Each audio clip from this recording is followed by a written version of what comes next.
जगप्रसिद्ध नेत्रतज्ञ म्हणून ज्यांची ओळख आहे, ज्यांनी लाखो डोळ्यांचे ऑपरेशन्स केलेत आणि लाखो लोकांना ही नेत्रदानाची संधी ज्यांच्यामुळे मिळाली, ज्यांना हे जग पाहण्याची संधी ज्यांच्यामुळे मिळाली, ते डॉक्टर तात्याराव लहाने सर या ठिकाणी उपस्थित आहेत. त्यांच्यासोबत उपस्थित मॅब एव्हिएशन प्रायव्हेट लिमिटेडचे संस्थापक मान्य श्री मंदार भारदे सर हे देखील या ठिकाणी उपस्थित आहेत. या दोन्ही प्रमुख अतिथींचे विचार ऐकण्यासाठी आपण सर्वजण उपस्थित आहोत. खरं तर जयंती महोत्सवाच्या निमित्ताने प्रत्येक वर्षी असे पाहुणे आपण या ठिकाणी आमंत्रित करतो. त्यांचे विचार आपल्याला ऐकायला मिळतात आणि यातूनच आपल्या सह्याद्रीतील विद्यार्थ्यांपैकी कोणी ना कोणीतरी अशा प्रकारच्या या शिखरावरती पोहोचेल, हीच इच्छा, अपेक्षा, या अपेक्षेने हा जयंती महोत्सव साजरा केला जातो. आणि या आजच्या या 17व्या जयंती महोत्सवानिमित्त आजचे हे प्रमुख अतिथी हे या ठिकाणी उपस्थित आहेत.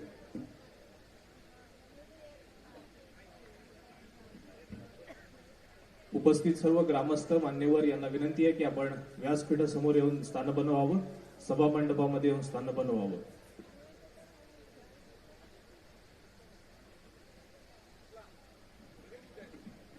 आजच्या कार्यक्रमाचे प्रमुख अतिथी पद्मश्री माननीय डॉक्टर तात्याराव लहाने सर यांचं या ठिकाणी आगमन होतं. एकदा जोरदार टाळ्या झाल्या पाहिजेत. त्यांच्यासोबत माननीय श्री मंदार भारदे सर हे देखील या ठिकाणी उपस्थित आहेत. आपलं देखील सर मनपूर्वक स्वागत. त्यांच्यासोबत सन्माननीय आमदार शेखरजी निकम सर हे देखील त्यांच्यासोबत उपस्थित. आपल्या सर्वांचं मी मनपूर्वक स्वागत करतो. आपल्या सर्वांना विनंती करतो की आपण व्यासपीठावरती यावं.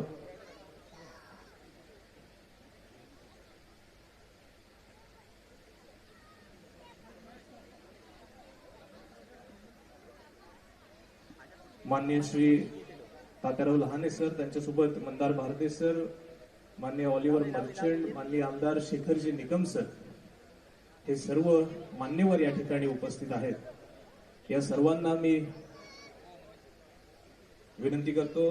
सह्याद्री शिक्षण संस्थेचे अध्यक्ष सन्माननीय बाबासाहेब बोवड सर, त्यांच्यासोबत उपस्थित प्रशांत निकम सर, सचिव सन्माननीय महेश माडिक सर, सह्याद्री शिक्षण संस्थेचे संचालक Shri Marutirao Ghag sir, Chandrakant Surve sir, Mansing Mahadik sir, Shantaram Kanvilkar sir, Shrimati Akanksha Pawar madam, या सर्वांना मी विनंती करतो की आपण व्यासपीठावरती यावं.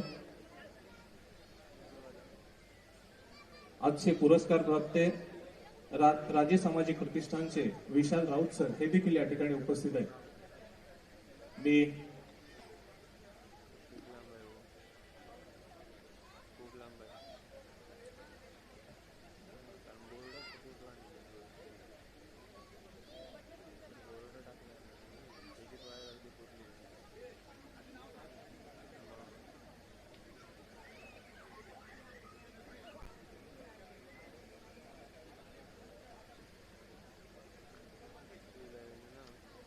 मी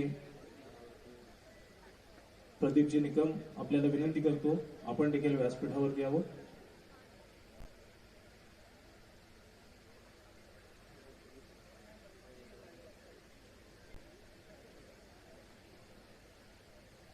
प्रकाश राजेश शिर्के सर, आपल्याला देखील विनंती आहे की आपण व्यासपीठावरती यावं.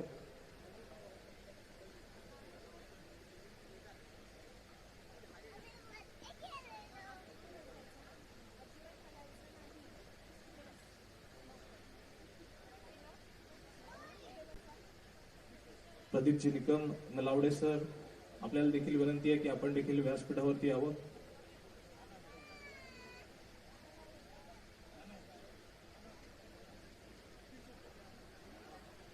सुर्वे सर, डॉक्टर लहाने यांच्यासोबत आलेले श्री सुर्वे सर, आपण देखील व्यासपीठावरती यावं.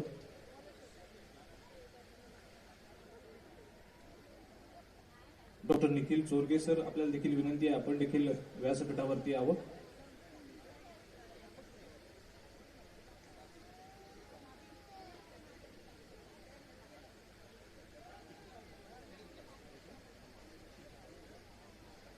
सावर्डे गावचे प्रथम नागरिक सौ समीक्षा बागवे मॅडम, आपल्याला देखील विनंती आहे आपण देखील व्यासपीठावरती यावं. उपसरपंच जमीरबाई मुल्लाजी,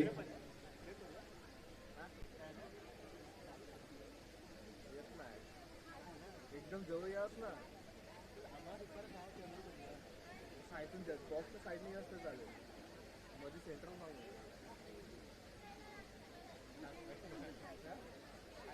नमस्कार. सह्याद्री शिक्षण संस्थेचे संस्थापक शिक्षण महर्षी माजी खासदार स्वर्गीय गोविंदरावजी निकम साहेब यांचा हा जयंती महोत्सव. आज 90वी जयंती साजरी करत असताना आजचे हे 17वे वर्ष आपण सह्याद्री शिक्षण संस्थेच्या वतीने हा जयंती महोत्सव साजरा करतो. या जयंती महोत्सवाची सुरुवात करण्यासाठी मी आजच्या कार्यक्रमाचे प्रमुख अतिथी पद्मश्री माननीय डॉक्टर तात्याराव लहाने सर, माननीय श्री मंदार भारदे सर, माननीय ऑलिव्हर मर्चंट, माननीय आमदार शेखरजी निकम सर, माननीय बाबासाहेब घोड सर, माननीय सचिव महेश माडिक सर या सर्वांना विनंती करतो की आपल्या शुभ हस्ते दीप प्रज्वलन करून आजच्या कार्यक्रमाची आपण सुरुवात करावी.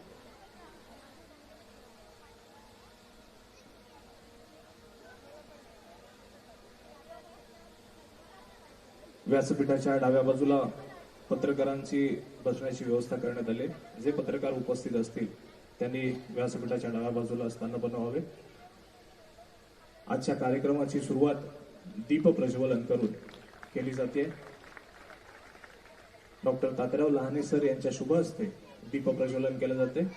यानंतर श्री मंदार भारदे सर यांच्या शुभ हस्ते दीप प्रज्वलन केले जाते.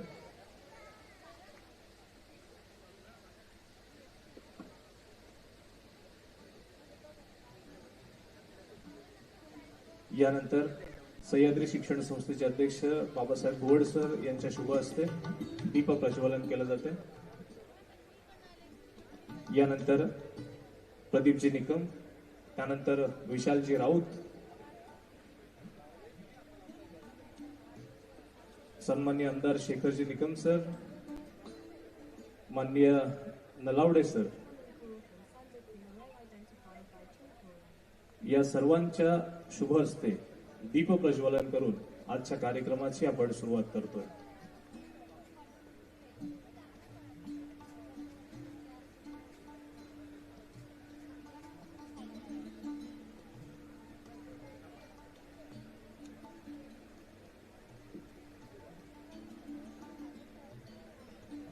निकम साहेबांच्या जयंती महोत्सवानिमित्त साहेबांना अभिवादन करून, प्रतिमा पूजन करून, साहेबांचे स्मरण करून आपण आजच्या कार्यक्रमाची सुरुवात या ठिकाणी करतोय. सर्व मान्यवरांना विनंती आहे आपण व्यासपीठावरती स्थान बनवावे.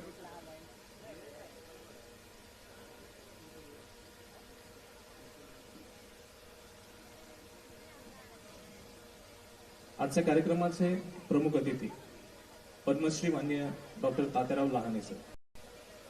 आजचा दिवस अतिशय महत्वाचा आहे कारण आपल्यामध्ये उपस्थित आहेत नेत्र चिकित्सा क्षेत्रातील एक दैदिप्यमान व्यक्तिमत्व ज्यांनी आपल्या कार्याने केवळ महाराष्ट्रात नव्हे तर जगभरात आपला ठसा उमटवलाय. आपल्याला कधी कधी विचार करायला लावणारे जीवन प्रवास ऐकायला मिळतात जे आपल्या मनाला प्रेरित करतात आणि आयुष्याकडे पाहण्याचा दृष्टिकोनच बदलतात. आजच्या या प्रमुख पाहुण्यांचा प्रवास हा त्यातीलच एक आहे.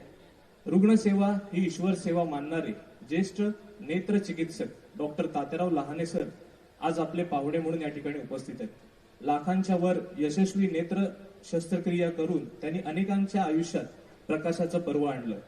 आज ते देश पातळीवरचे ख्यातनाम नेत्रतज्ञ जरी असले तरी या पदापर्यंत पोहोचण्याचा त्यांचा हा प्रवास हा सोपा नव्हता. त्यांचा जन्म 12 फेब्रुवारी 1957 रोजी लातूर जिल्ह्यातील रेणापूर तालुक्यातील माकेगाव या एका लहानशा खेडेगावात झाला. शेतकरी कुटुंबात जन्मलेल्या तात्याराव लहाने सरांचे बालपण संघर्षमय होते. वडील पुंडलिकराव आणि आई अंजनाबाई यांनी त्यांना उच्च संस्कार दिले. डॉक्टर तात्याराव लहाने यांनी आपले प्राथमिक शिक्षण लातूर येथे पूर्ण केले. उच्च शिक्षणासाठी त्यांनी औरंगाबाद येथील डॉक्टर बाबासाहेब आंबेडकर मराठवाडा विद्यापीठामधून 1981 साली वैद्यकीय पदवी संपादन केली. एवढ्यावरच न थांबता 1985 साली त्यांनी नेत्ररोग शास्त्रात MD ही पदवी प्राप्त केली. डॉक्टर तात्याराव लहाने यांनी 17 मे 1985 रोजी बीड जिल्ह्यातील अंबाजोगाई येथील स्वामी रामानंद तीर्थ ग्रामीण वैद्यकीय महाविद्यालयात वैद्यकीय अधिकारी म्हणून कामाला सुरुवात केली. त्यानंतर 1993-94 दरम्यान धुळे येथील शासकीय रुग्णालयात त्यांनी सेवा दिली. दुर्गम गावांमध्ये आणि आदिवासी वस्त्यांमध्ये तात्पुरता नेत्र चिकित्सा शिबिराचे आयोजन करून त्यांनी हजारो रुग्णांना नवी दृष्टी दिली. त्यांनी आपल्या कारकिर्दीत 1,62,000हून अधिक मोतीबिंदू शस्त्रक्रिया करून जागतिकच विक्रमच केलेला आहे. तात्याराव लहाने यांनी जे रुग्णालयातील नेत्ररोग विभागाचे प्रमुख पद भूषवले आणि त्यानंतर 2010 मध्ये ग्रँड मेडिकल कॉलेज व सर जमशेदजी जीजी बॉय ग्रुप ऑफ हॉस्पिटल्सचे डीन म्हणून ते बनले. त्यानंतर आपल्या कार्यकाळामध्ये रुग्णालयाचा बाह्य रुग्ण विभाग पूर्णतः संगणकीकृत करून आणि आधुनिक उपचार पद्धतींचा त्यांनी आधार घेतला. तात्याराव लहाने सरांचा त्यांच्या कार्यासाठी अनेक पुरस्कारांनी त्यांना गौरवण्यात आले. त्यांना पद्मश्री हा भारताचा 4था सर्वोच्च नागरी पुरस्कार 2008 साली तत्कालीन राष्ट्रपती प्रतिभाताई पाटील यांच्या हस्ते त्यांना देण्यात आला. याशिवाय आठवले पुरस्कार, करवीर जीवन गौरव पुरस्कार, डॉक्टर मुळे स्मृती पुरस्कार, डॉक्टर दलजीत सिंह सुवर्ण पदक आणि 2022 साली शाहू पुरस्कार असे अनेक सन्मान आजपर्यंत त्यांना मिळालेले आहेत. डॉक्टर तात्याराव लहाने यांच्या प्रेरणादायी जीवनावर आधारित तात्या लहाने अंगार पॉवर इज विदिन हा चित्रपट 2018 साली प्रदर्शित झाला. या चित्रपटात मकरंद अनासपुरे यांनी त्यांची मुख्य भूमिका साकारली आहे. हा चित्रपट आजही अनेकांना प्रेरणा देतो. डॉक्टर लहाने यांनी 2007 साली जे रुग्णालयामध्ये 1 लाखावी शस्त्रक्रिया पूर्ण केल्यानंतर तत्कालीन मुख्यमंत्री श्री विलासराव देशमुख यांनी जे हॉस्पिटलमध्ये त्यांच्या कक्षामध्ये जाऊन डॉक्टर लहाने यांचा सत्कार केला होता. असे नेत्ररोग तज्ज्ञ, नेत्र विशारद, नेत्र शल्य चिकित्सक अशा अनेक पदव्या आणि उपाधींच्या पलीकडे जाऊन मानव सेवेसाठी दृष्टीदानाचं अलौकिक कार्य अखंडपणे करणारे नेत्रयोगी पद्मश्री डॉक्टर तात्याराव पुंडलिकराव लहाने यांच्या उत्तुंग कार्यास आम्हा सर्वांचे अभिवादन आणि संकल्प पूर्तीसाठी सह्याद्री परिवारातर्फे त्यांना डोळे भरून खूप साऱ्या शुभेच्छा. मी सन्माननीय आमदार शेखरजी निकम सर आपल्याला विनंती करतो, आपल्या शुभ हस्ते सह्याद्री परिवारातर्फे डॉक्टर तात्याराव लहाने सर यांचा आपण स्वागत सन्मान करावा.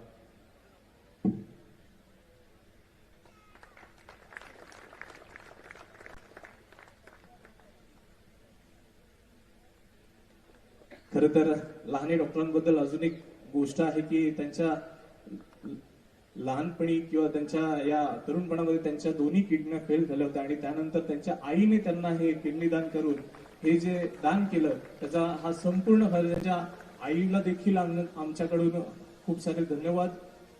धन्यवाद सर, आज आपण या ठिकाणी उपस्थित राहिला. यानंतर आजचे दुसरे प्रमुख अतिथी श्री मंदार भारदे सर. आपण कधी ऐकलंय का विमान आणि हेलिकॉप्टर भाड्याने देणे आहे? आज आपल्या समोर एक अशा व्यक्तीची प्रेरणादायी कथा सांगण्यासाठी आज आपण इथे उभे आहोत, ज्यांनी आपल्या मेहनतीने दूरदृष्टीने एक नवा अध्याय लिहिला. या व्यक्तीचं नाव आहे श्री मंदार भारदे, मॅप एव्हिएशनचे संस्थापक. लहानपणापासूनच त्यांच्यात नवीन काहीतरी करण्याची जिज्ञासा आणि आत्मविश्वास होता.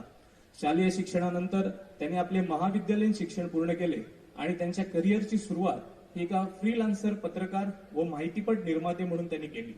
पत्रकार म्हणून काम करत असताना त्यांनी 50हून अधिक माहितीपट निर्माण केले, ज्यामध्ये सामाजिक, राजकीय, सांस्कृतिक विषयांचा समावेश होता. 2009 साली श्री मंदार भारदे यांनी मॅप एव्हिएशन या एअर चार्टर ब्रोकरेज कंपनीची स्थापना केली. त्यांनी सेलिब्रिटी आणि VIP फ्लाइट्सच्या संकल्पनेला खऱ्या अर्थाने लोकप्रिय बनवले. त्याचबरोबर त्यांनी एव्हिएशन वॉर रूम ही अनोखी कल्पना साकारली. या वॉर रूमच्या माध्यमातून त्यांनी निवडणुकीच्या मोहिमांसाठी, राजकीय नेत्यांसाठी विशेष उड्डाणे यशस्वीरित्या आयोजित केली. यामुळे 2009च्या सार्वत्रिक निवडणुकांमध्ये मोठ्या प्रमाणावरती राजकीय फ्लाइट्सचे आयोजन करण्यात आले.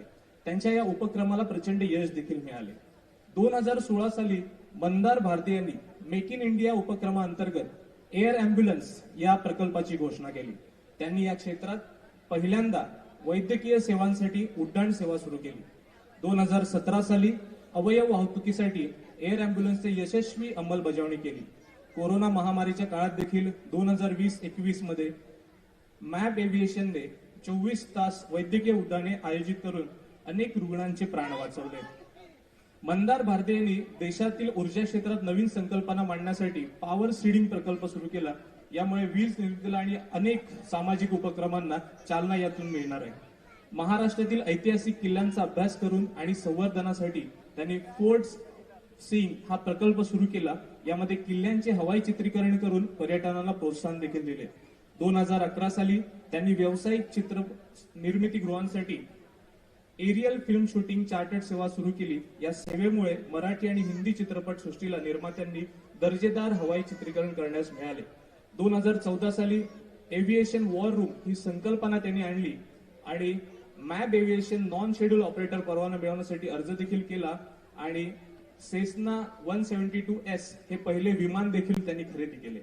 आज मंदार भारदे सर यांच्या दूरदृष्टीमुळे मॅप एव्हिएशन हे नाव केवळ एअर चार्टर्ड सेवांपुरते मर्यादित राहिले नाही, तर वैद्यकीय, सामाजिक, सांस्कृतिक प्रकल्पांमध्ये देखील ते सक्रिय आहेत. त्यांच्या यशस्वी वाटचालीमुळे भारताच्या विमान वाहतुकीच्या क्षेत्रात एक नवी दिशा निर्माण झाली आहे. मंदार भारदे यांचा हा प्रवास आपल्याला एक धडा शिकवतो की मेहनत, दूरदृष्टी आणि जिद्द यांच्या जीवावर, यांच्या जोरावर आपण आपल्या स्वप्नांना पंख लावू शकतो. अशा या मराठी उद्योजकाला आकाशापर्यंत सह्याद्री परिवारातर्फे खूप साऱ्या शुभेच्छा. मी सन्माननीय आमदार शेखरजी निकम सर आपल्याला विनंती करतो की आपल्या शुभ हस्ते श्री मंदार भारदे सर यांचा यथोचित सन्मान आणि स्वागत आपण करावं.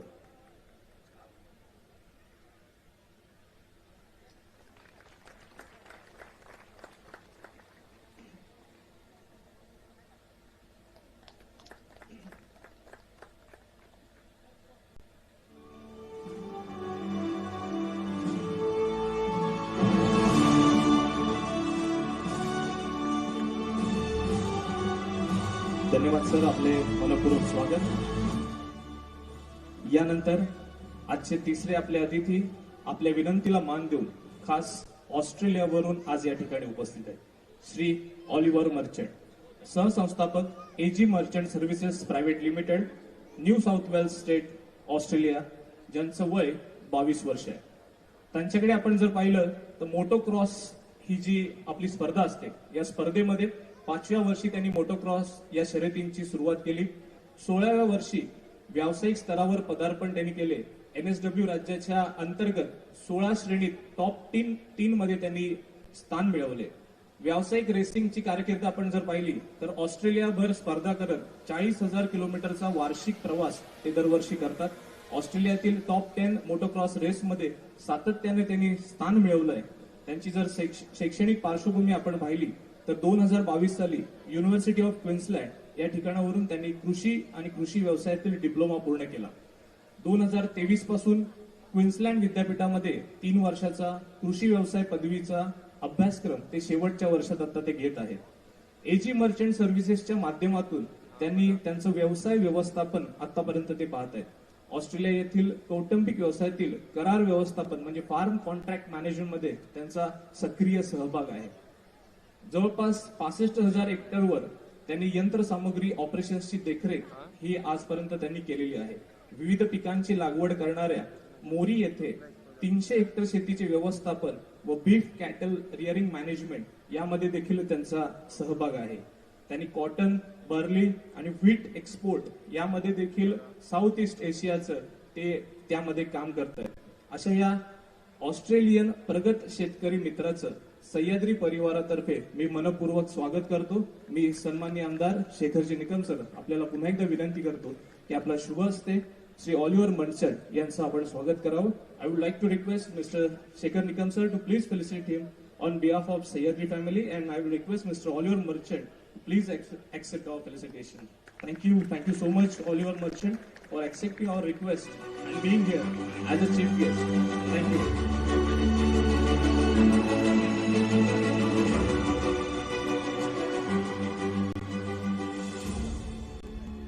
धन्यवाद. यानंतर चिपळूण संगमेश्वर विधानसभा मतदारसंघामध्ये दुसऱ्यांदा जे आमदार म्हणून ज्यांची नेमणूक झाली ते आपल्या सर्वांचं लाडकं नेतृत्व सन्माननीय आमदार शेखरजी निकम सर यांचा सह्याद्री परिवारातर्फे यथोचित सन्मान करण्यासाठी मी सह्याद्री शिक्षण संस्थेचे अध्यक्ष सन्माननीय बाबासाहेब बोवड सर यांना विनंती करतो की आपल्या शुभ हस्ते सन्माननीय आमदार शेखरजी निकम सर यांचा आपण सन्मान करावा. 2019 ते 2024 या कारकिर्दीमध्ये जवळपास 2500 कोटीहून अधिक कामे ज्यांनी मतदारसंघामध्ये केली आणि आता 2024 ते 2029 याचं नेतृत्व ते करणार आहे ते सन्माननीय आमदार शेखरजी निकम सर.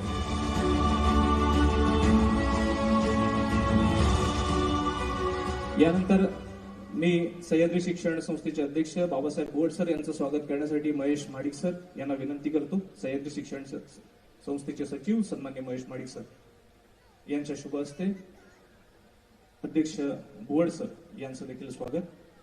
यानंतर राज्य प्रतिष्ठानचे सन्मान्य विशाल राऊत सर यांचं स्वागत करण्यासाठी मी महेश माडिक सर आपल्याला विनंती करतो. यानंतर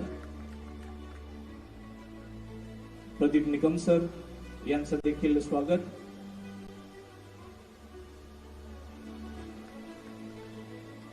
प्रकाश राजेशिर्के सर यांचं देखील स्वागत. विशाल राऊत सर राज्य प्रतिष्ठानचे विशाल राऊत सर हे या ठिकाणी उपस्थित आहेत. आजचे पुरस्कार प्राप्त आहेत. आपलं देखील मनपूर्वक स्वागत. यानंतर सन्माननीय प्रशांत निकम सर यांचं देखील स्वागत.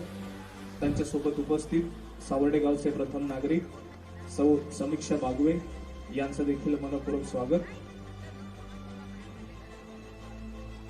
त्यांच्यासोबत संचालक मारुतीराव भाग सर यांचं स्वागत. उपस्थित संचालक सन्माननीय Shantaram Khanwilkar sir,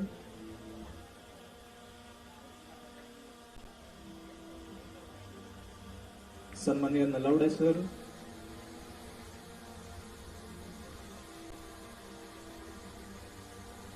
doctor Nikhil Chorge sir आणि लहाने सर यांचे सहकारी सन्मान्य सुर्वे सर यांचं देखील मनपूर्वक स्वागत. तसेच आजच्या कार्यक्रमासाठी उपस्थित सर्व संचालक, सर्व सह्याद्री परिवारातील सर्व सदस्य, नितीन शेठ ढसाळे, त्यांच्यासोबत उपस्थित डॉक्टर राकेश चाळके, तसेच सर्व मान्यवर, जिल्ह्याभरातून आलेले सर्व कार्यकर्ते, ग्रामस्थ, सरपंच, उपसरपंच, सदस्य, शिक्षक, शिक्षकेतर कर्मचारी, विद्यार्थी मित्र, पत्रकार बंधू या सर्वांचे मी शब्दसुमनाने स्वागत करतो आणि आजच्या कार्यक्रमाचे प्रास्ताविक करण्यासाठी सन्माननीय आमदार शेखरजी निकम सर यांना विनंती करतो.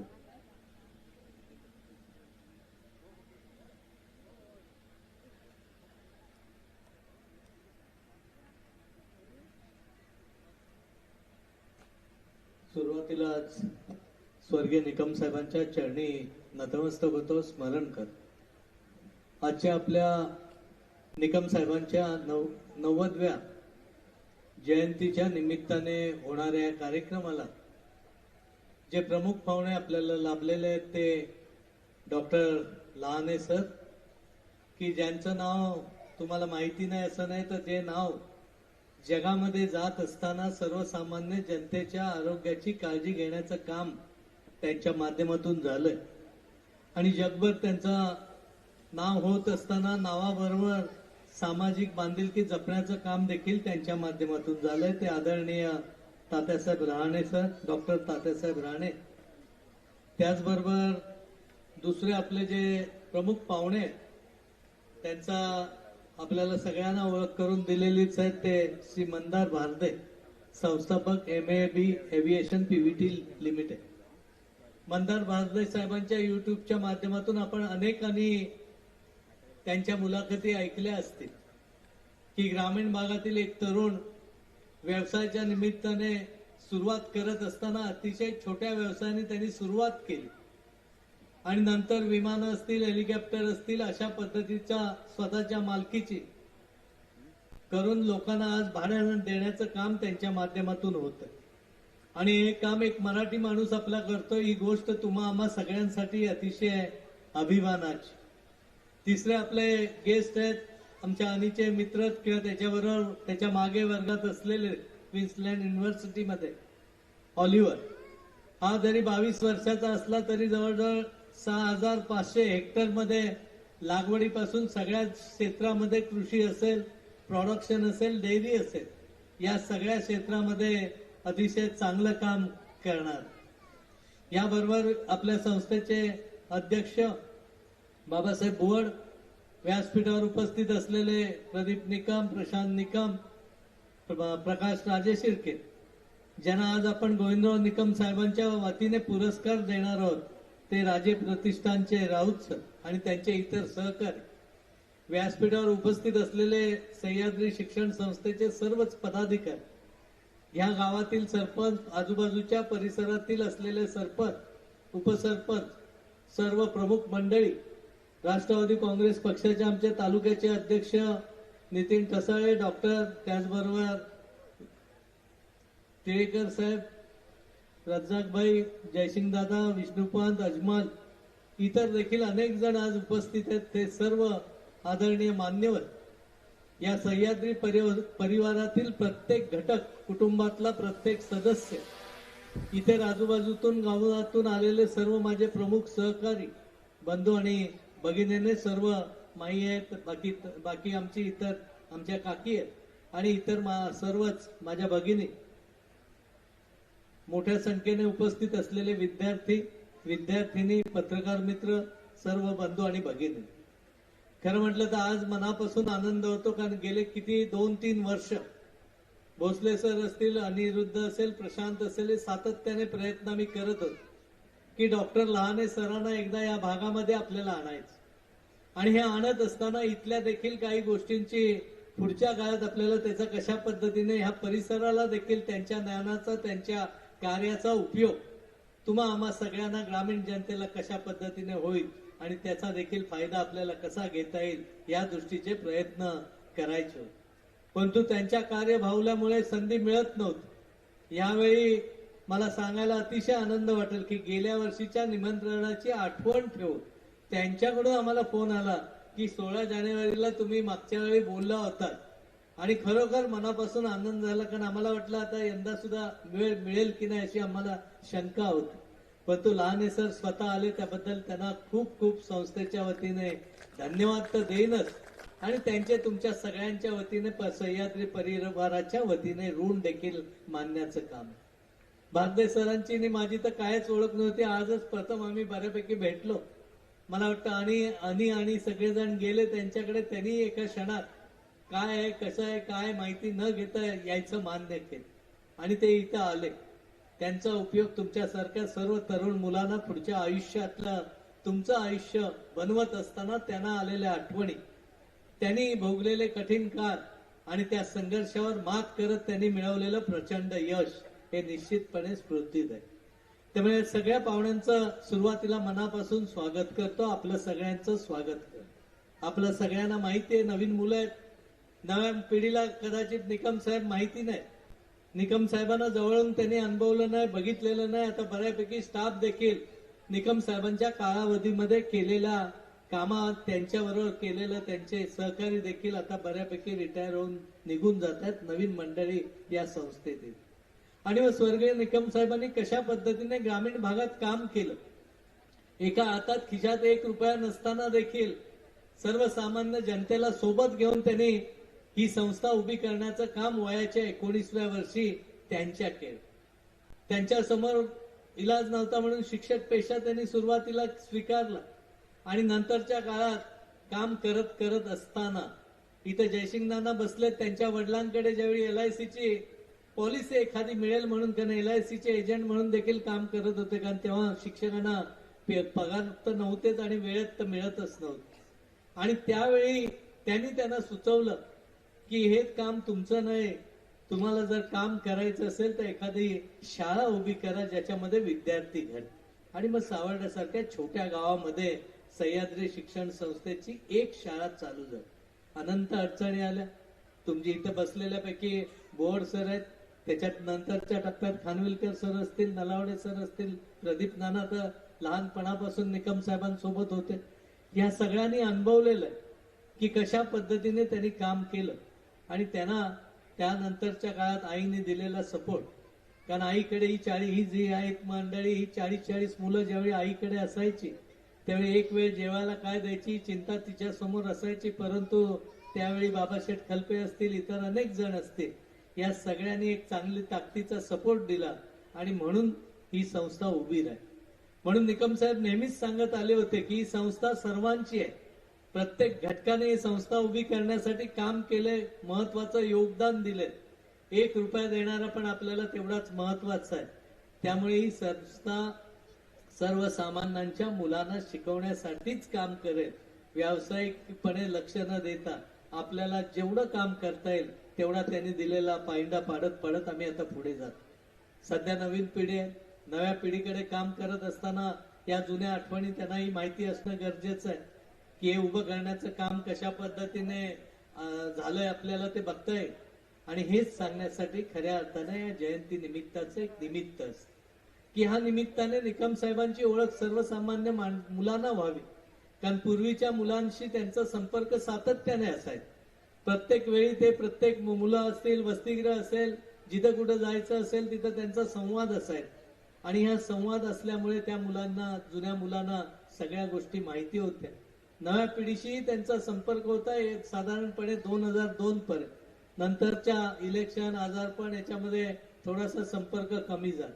त्यामुळे आपल्याला एवढंच सांगणं आहे की आपणही सर्व विद्यार्थ्यांनी निकम साहेबांचं चरित्र समजून घेतलं पाहिजे की आपणही आपल्या ठिकाणी या सगळ्या गोष्टी करत असताना कष्टाला सन्मान देण्याला शिकवलं आणि संघर्षावर मात करायचं एक भूमिका ठेवली तर आपण देखील चांगलं यश मिळवू शकतो. हा विश्वास या निमित्ताने आपल्या सगळ्यांना घेऊन जाईल.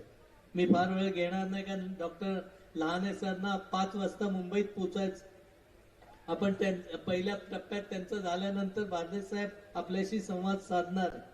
पण ही संस्था वाढत असताना साहेब आज जवळजवळ 50-60 स्कूल्स आहेत. आज वेगवेगळी कॉलेजेस आहेत. आपल्याला सगळी माहिती मी दिलेली. मी त्याच्यामध्ये वेळ आपला फारसा घेणार नाही. इथून एक 7 किलोमीटरवर ऍग्रिकल्चरचा 300-350 एकरचा आपला कॅम्पस आहे. त्यामध्ये फूड टेक्नॉलॉजी, बायोटेक्नॉलॉजी, हॉर्टिकल्चर आणि ऍग्रिकल्चर सारखे कोर्स शैक्षणिक दृष्ट्या, प्रोसेसिंगशी निगडीत काही गोष्टीसाठी आपल्याला तिथे काम करायचं. पुढच्या काळात ऍग्रो टुरिझम असेल, ऍग्रो ट्रेनिंग सेंटर असेल, फळ प्रक्रिया असेल. आज आपल्या कोकणातली जी नाशवंत होणारी फळं आहेत त्यांच्यापासून देखील काही व्हॅल्यू ऍडेड करून आपल्याला काही उपक्रम करायचे. आज तिथं वाईन निर्मितीचं छोट्या प्रमाणात साहेब काम चाललंय. आपल्या जांभूळ असेल, आंबा असेल, फणस असेल की जी कोकणातली फळं आहेत जी टाकून दिली जातात त्याला एक चांगलं स्थान देण्यात यावं या दृष्टीचं काम डॉक्टर काकोडकर साहेबांनी तिथं सुरुवात करून दिलेली. सही एमटेक झाली त्यांच्या हाताखाली आणि आज ते आपल्या कामाची त्या बाबतीतली सुरुवात. या सगळ्या गोष्टी एवढ्यासाठीच करायच्यात की इथल्या स्थानिक लोकांना रोजगार कशा पद्धतीने मिळेल. एका बाजूला रोजगार नसल्यामुळे मुंबईमध्ये गावाच्या गावं जातात. आज एखाद्या गावात गेलं तर सणासुदीच्या सोडून त्या गावामध्ये वयस्कर मंडळींशिवाय मंडळी राहत नाही. आज पुरुष सारख्या ठिकाणी एकेकाळी 3 तुकड्या आमच्या चालत होत्या. आज 1 तुकडीला तिथं मुलं मिळत नाहीत. अनेक गोष्टी आहेत.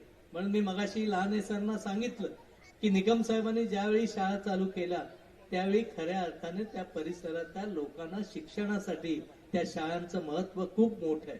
आज कदाचित गाड्यात गोड्यात मुलं जाऊन येऊन कुठेही करू शकतात. लोकांच्या खिशात थोडेफार पैसे आहेत.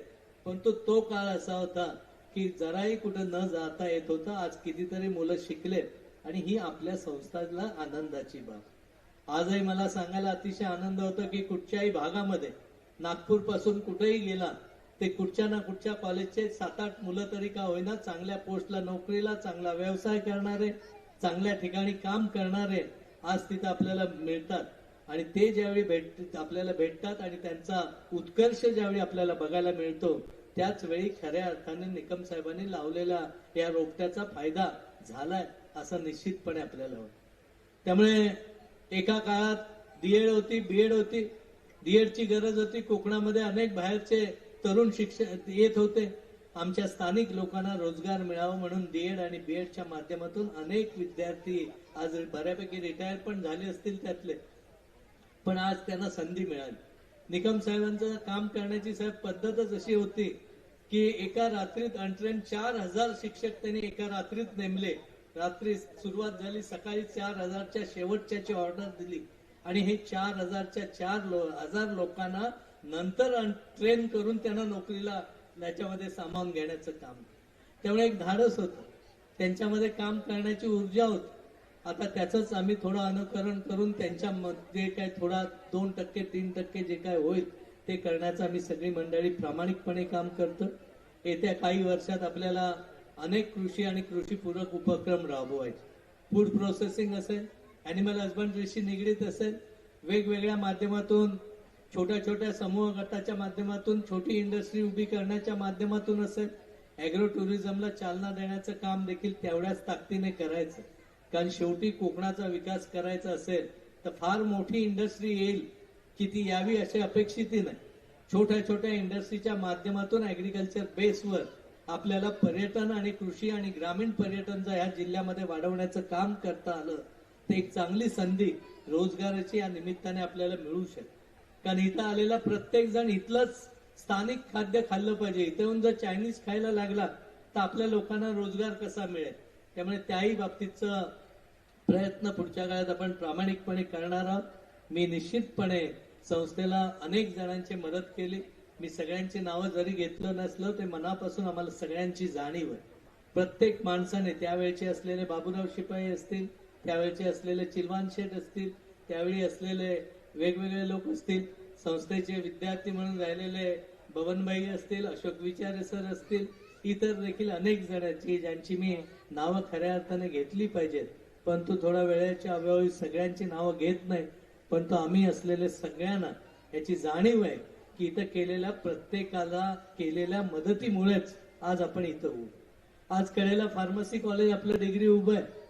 मी एकच मला सकाळी भेटले म्हणून त्यांचं नाव घेतो. त्यांच्यावर अनेक जणांनी सावर्ड्यातल्यानी मदत केली.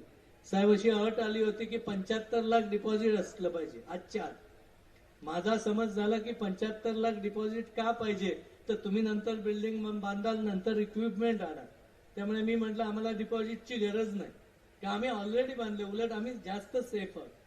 तर ते म्हणाले नाही, तुम्ही सगळं केलं तर 1-2 कोटी जरी खर्च केला असला ते इकडे डिपॉझिट ठेवल्याशिवाय आम्हाला तो कॉलम भरता येत नाही. तो कॉलम भरत नाही तोवर आम्हाला पुढे जाता येत.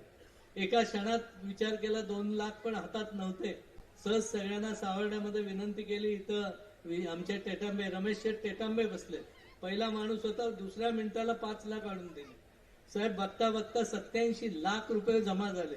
मग मी थोडं डोकं लावलं, 75 लाख रुपये डिपॉझिट केले आणि जे वरचे 8 लाख होते ते छोटे छोटे लोकांचे परत दिले. म्हणजे परत देतायत हा एक मेसेज गेला आणि 1 महिन्यात परवानगी झाले होते. एफडी मोडून प्रत्येकाला पुढे आणि तुमच्यामुळे एक कॉलेज उभं राहील. सांगायचा उद्देश एवढाच आहे की सर्व सामान्य जनतेचा या सगळ्या प्रक्रियेमध्ये खूप मोठं योग.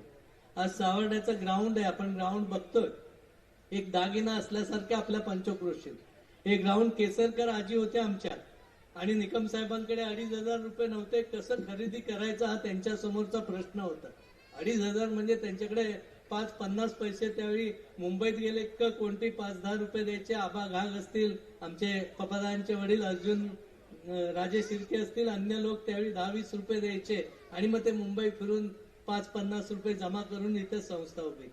पण 2,500 रुपये त्या काळात त्या केसरकरांच्या आजीने पोते आपल्या ह्याच्यातनं भरून आणले आणि निकम साहेबांकडे दिले. आजपर्यंत मी जे कमावलंय ते तुझ्या ताब्यात देतो. ते मुलांसाठी ग्राउंड उभं. त्यांच्या मागे एक ईश्वरी शक्ती देखील होती की जिथं अडेल तिथं कोणतरी उभं राहायचं. आणि पुढच्या टप्प्यात आम्हाला हे सगळं करत असताना आमच्या संस्थेचा व्याप्ती तर वाढणारच, बिल्डिंग तर होणारच, सुविधा तर मिळणारच आहे. पण हा झाला भौतिक सुविधांचा एक विषय. आपल्याला आपली गुणवत्ता वाढवणं, आपला विद्यार्थी चांगला घडवणं, आपला विद्यार्थी संस्कारमय असणं. तो नुसता उद्योगधंद्यात चांगला झाला म्हणून चालणार नाही, तर त्याला सामाजिक बांधिलकी जोपासता आली पाहिजे. त्या पद्धतीचं काम करणं, या सगळ्या गोष्टी करण्यामध्ये आपल्याला सगळ्यांनी, शिक्षक असतील, विद्यार्थी असतील, प्राचार्य असतील, यांना मेहनत घेणं खूप गरजेचं आहे. आपण आहोत त्यात चांगले म्हणजे खूप चांगले आहोत अशातला भाग नाही. आपल्याला ही मेहनत घेण्यासाठी आपल्या समोर देखील खूप चांगल्या गोष्टी नजरेत ठेवाव्यात आणि इथून पुढच्या काळात देखील जसं तुम्ही माझ्यावर सगळेजण विश्वास दाखवताय त्या विश्वासाला पात्र राहून जे जे चांगलं काम करता येईल ते करत असताना संस्थेचा विद्यार्थी देखील तेवढ्याच ताकदीचा कसा घडेल हे आपल्याला बघायला. आज अनेक विद्यार्थी आपल्यामध्ये गोल्ड मेडलिस्ट झाले, फूड टेक्नॉलॉजी झाले, बायोटेक्नॉलॉजीमध्ये झाले. अनेक चित्रकलेच्या महाविद्यालयाच्या विद्यार्थ्यांच्या 30 कलाकृती महाराष्ट्रामध्ये निवडल्या. त्याला एकला आपल्याला सर्वोत्तम अवॉर्ड देखील मिळाला. आपल्या कॉलेजमधून दरवर्षी PhD करणाऱ्यांची संख्या देखील वाढते. स्पोर्ट्समध्ये पण अनेक विद्यार्थी, तन्वी सुर्वे सारखी मुलगी आपली जाते, अबॅकस मध्ये गार्गी गडशी सारखी मुलगी राष्ट्रीय स्तरावर चमकते. सुंदर महाराष्ट्र शासनाच्या मुख्यमंत्री माझ्या शाळा सुंदर मध्ये बऱ्यापैकी आमच्या सगळ्या शाळांचा नंबर 1-1 आल्यामुळे आता आम्हाला त्या स्पर्धेत घेत नाहीत. हे देखील आपल्यासाठी अभिमानाची गोष्ट आहे. या सगळ्यामध्ये MPSC स्पर्धा असेल, स्पर्धा परीक्षा असेल, छोट्या छोट्या स्पर्धेमध्ये आपल्या शाळेने अजून आपण लक्ष देऊ.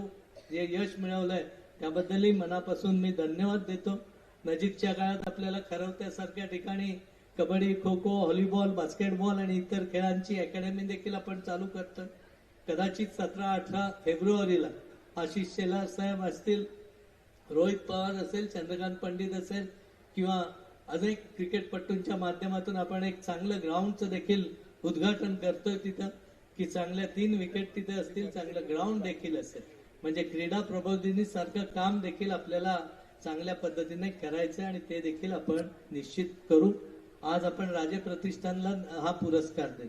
आतापर्यंत माझ्या माहितीप्रमाणे आपण 17 पुरस्कार वेगवेगळ्या लोकांना दिलेले. हे पुरस्कार देत असताना साहेब आम्ही कधीच अर्ज मागवत नाही, कमिटी करत नाही. जो कोण चांगलं काम करतोय ते 2-4 जणांची आपली नावं काढायची आणि त्यातून जे हा रोज पुरस्कार अनेक जणांना मिळत असतात, पण तो काही जण असे असतात की काम खूप करतात पण पुरस्कार पर्यंत जात नाहीत. त्या पद्धतीने त्या लोकांना शोधून तो पुरस्कार आम्ही देत असतो.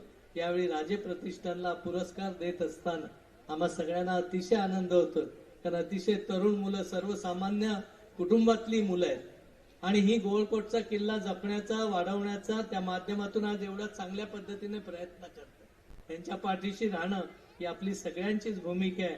आज त्यांना पुरस्कार देत असताना त्यांचंही मी मनापासून अभिनंदन करतो आणि लहाने सर आमचे आणि भारदे सर यांना देखील मनापासून धन्यवाद देतो की आपण एवढ्या धावत्या ह्याच्यामध्ये असताना, फारसं निमंत्रण देताना, फारसा प्रोटोकॉल न सांभाळता आपण येण्याचं मान्य केलं आणि ग्रामीण भागातल्या संस्थेला प्रोत्साहन देण्याचं काम तुमच्या माध्यमातून निश्चितपणे होत आहे. त्याबद्दल तुम्हालाही मनपूर्वक धन्यवाद देतो. आपल्या सर्वांना आजच्या दिवशी निकम साहेबांची जयंती म्हणजे फार मोठा कार्यक्रम एवढं मनात न ठेवता त्यांनी केलेल्या कामाला आठवण करणं आणि त्यांनी केलेल्या कामाला पुढे नेण्यासाठीच आपण खऱ्या अर्थाने आज इथे एकत्र आलेलो आहोत.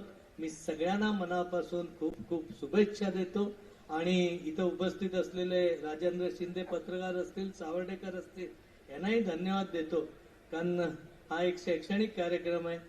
सगळ्यांना या कार्यक्रमात फार इंटरेस्ट असतोच असं नाही. राजकीय कार्यक्रमामध्ये काहीतरी उद्या चालवायला विषय असतो, त्यामुळे अगत्यपूर्वक तेही उपस्थित राहिले, त्यांनाही मनपूर्वक धन्यवाद देतो. आपल्या सगळ्यांना खूप खूप शुभेच्छा देतो आणि माझे 2 शब्द संपवतो. जय हिंद, जय महाराष्ट्र. धन्यवाद. धन्यवाद सर.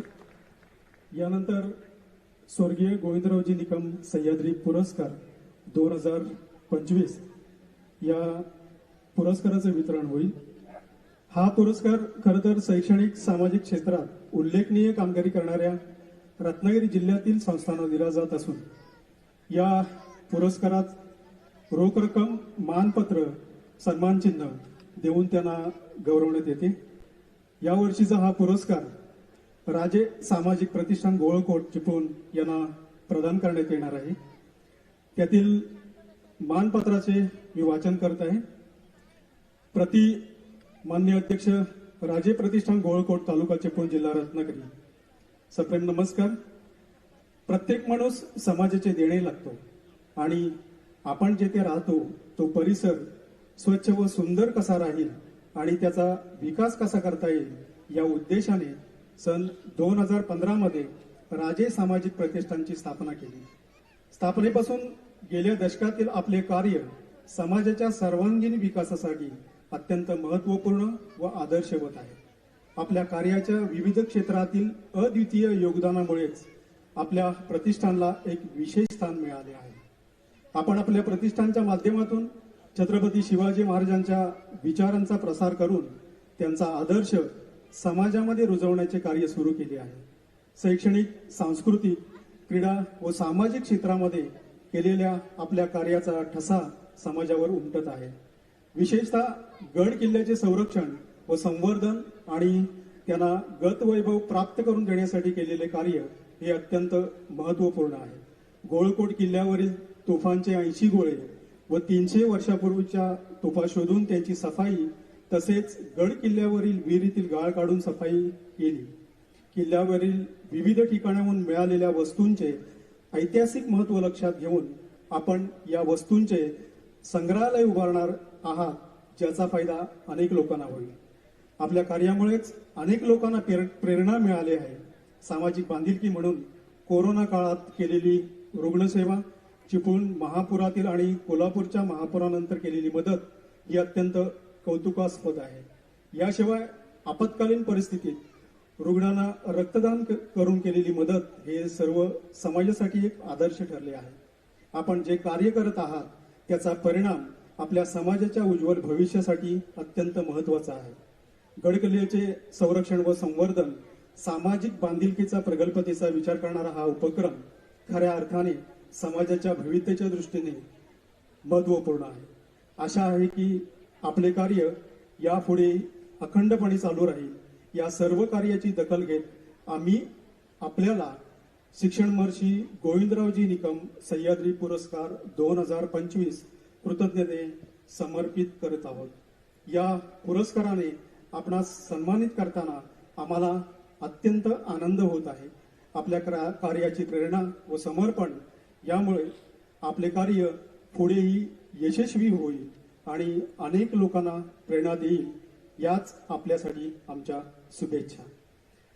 तर आजच्या कार्यक्रमाचे प्रमुख अतिथी मान्यवर यांना मी विनंती करतो की आपल्या शुभ हस्ते माननीय तात्यासाहेब लहाने यांना मी विनंती करतो की आपल्या शुभ हस्ते राजे सामाजिक प्रतिष्ठान गोळकोट चिपळूण यांना सह्याद्री पुरस्कार 2025 प्रदान करून त्यांना सन्मानित करावं.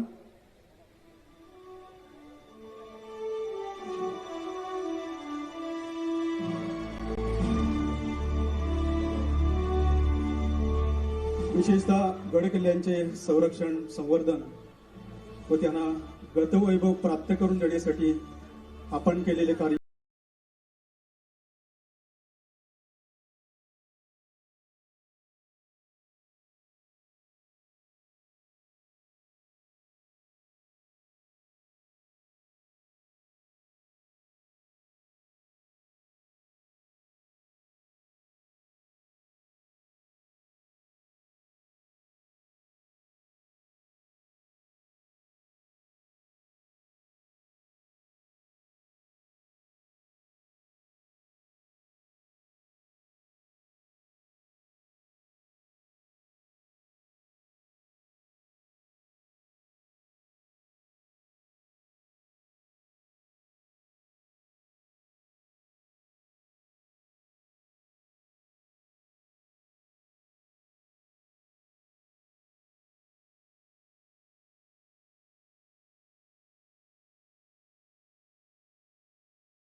राजे सामाजिक प्रतिष्ठानचे अध्यक्ष मान्य श्री विशाल राऊत यांना विनंती करतो आपण या प्रसंगी 2 मिनिटाचं मनोगत व्यक्त करावं.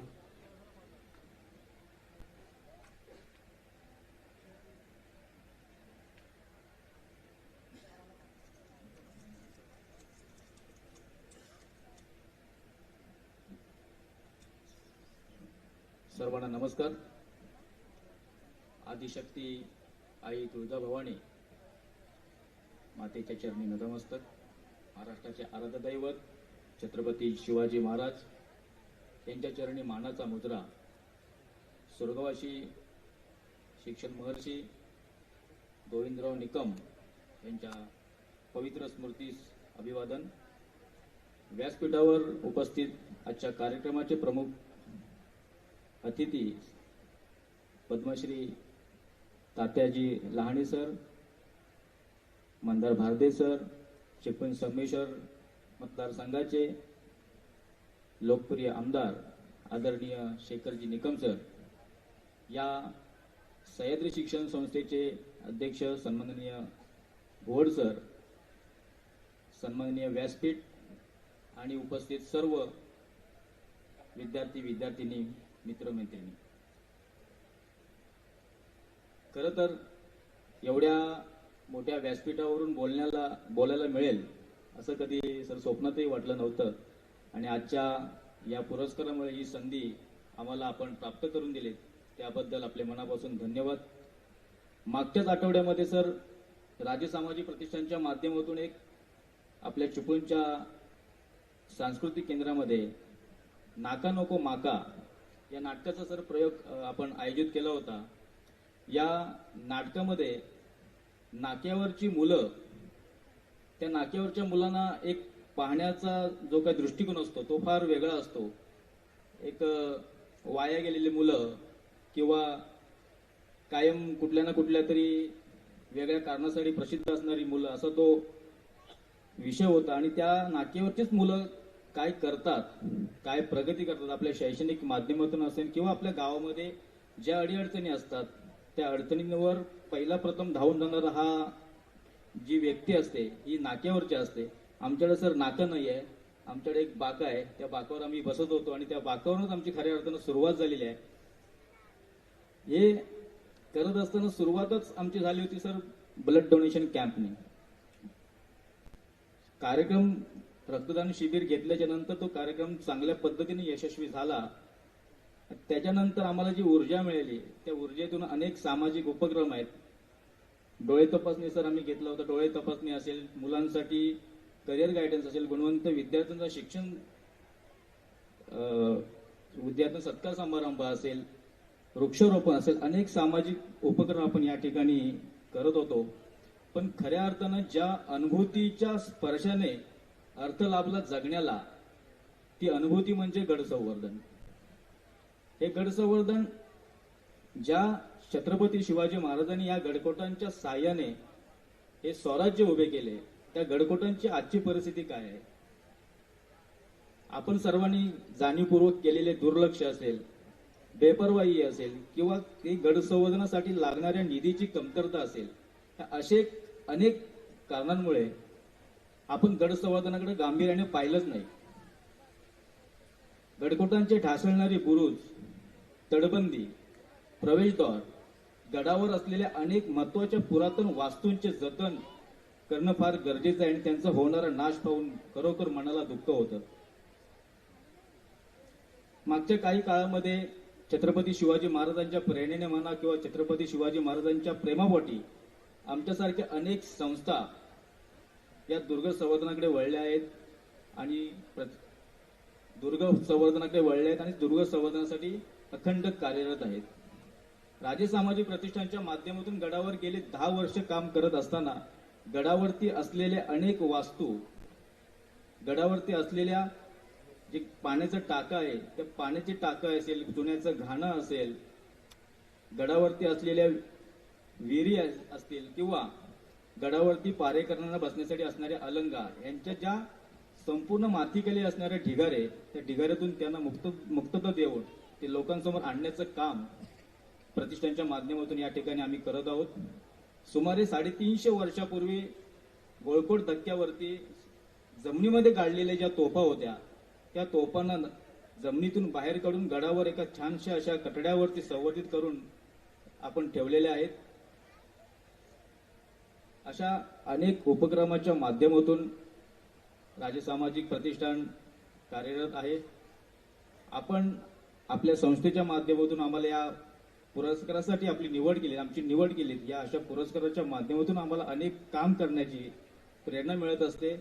या ठिकाणी आमचा जो कौतुक केला, जे शुभेच्छा दिल्यात त्याबद्दल आपले सर्वांचे मनापासून धन्यवाद. या ठिकाणी आपण बोलण्याची संधी दिली त्याबद्दल धन्यवाद. जय हिंद, जय महाराष्ट्र. हॅलो, धन्यवाद राऊत साहेब. पुनश्च एकदा तुमचं अभिनंदन. यानंतर शिक्षण महर्षी गोविंदरावजी निकम साहेब जीवनचरित्र माहितीपट याचं प्रकाशन होईल.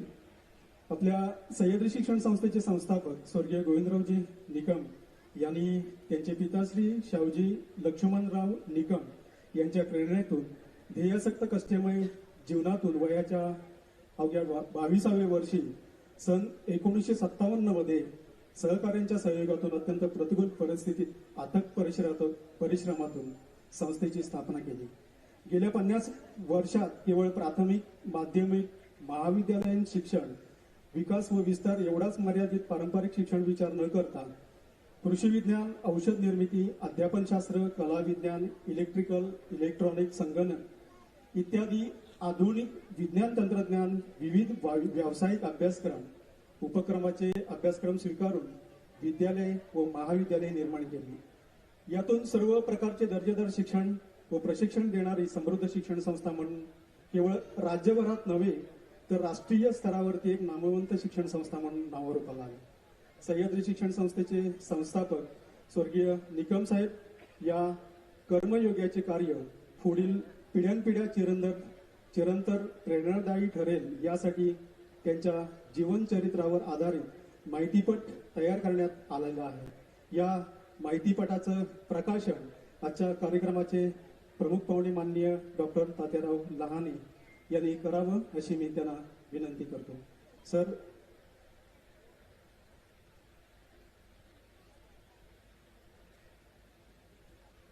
क्लिक करून सर.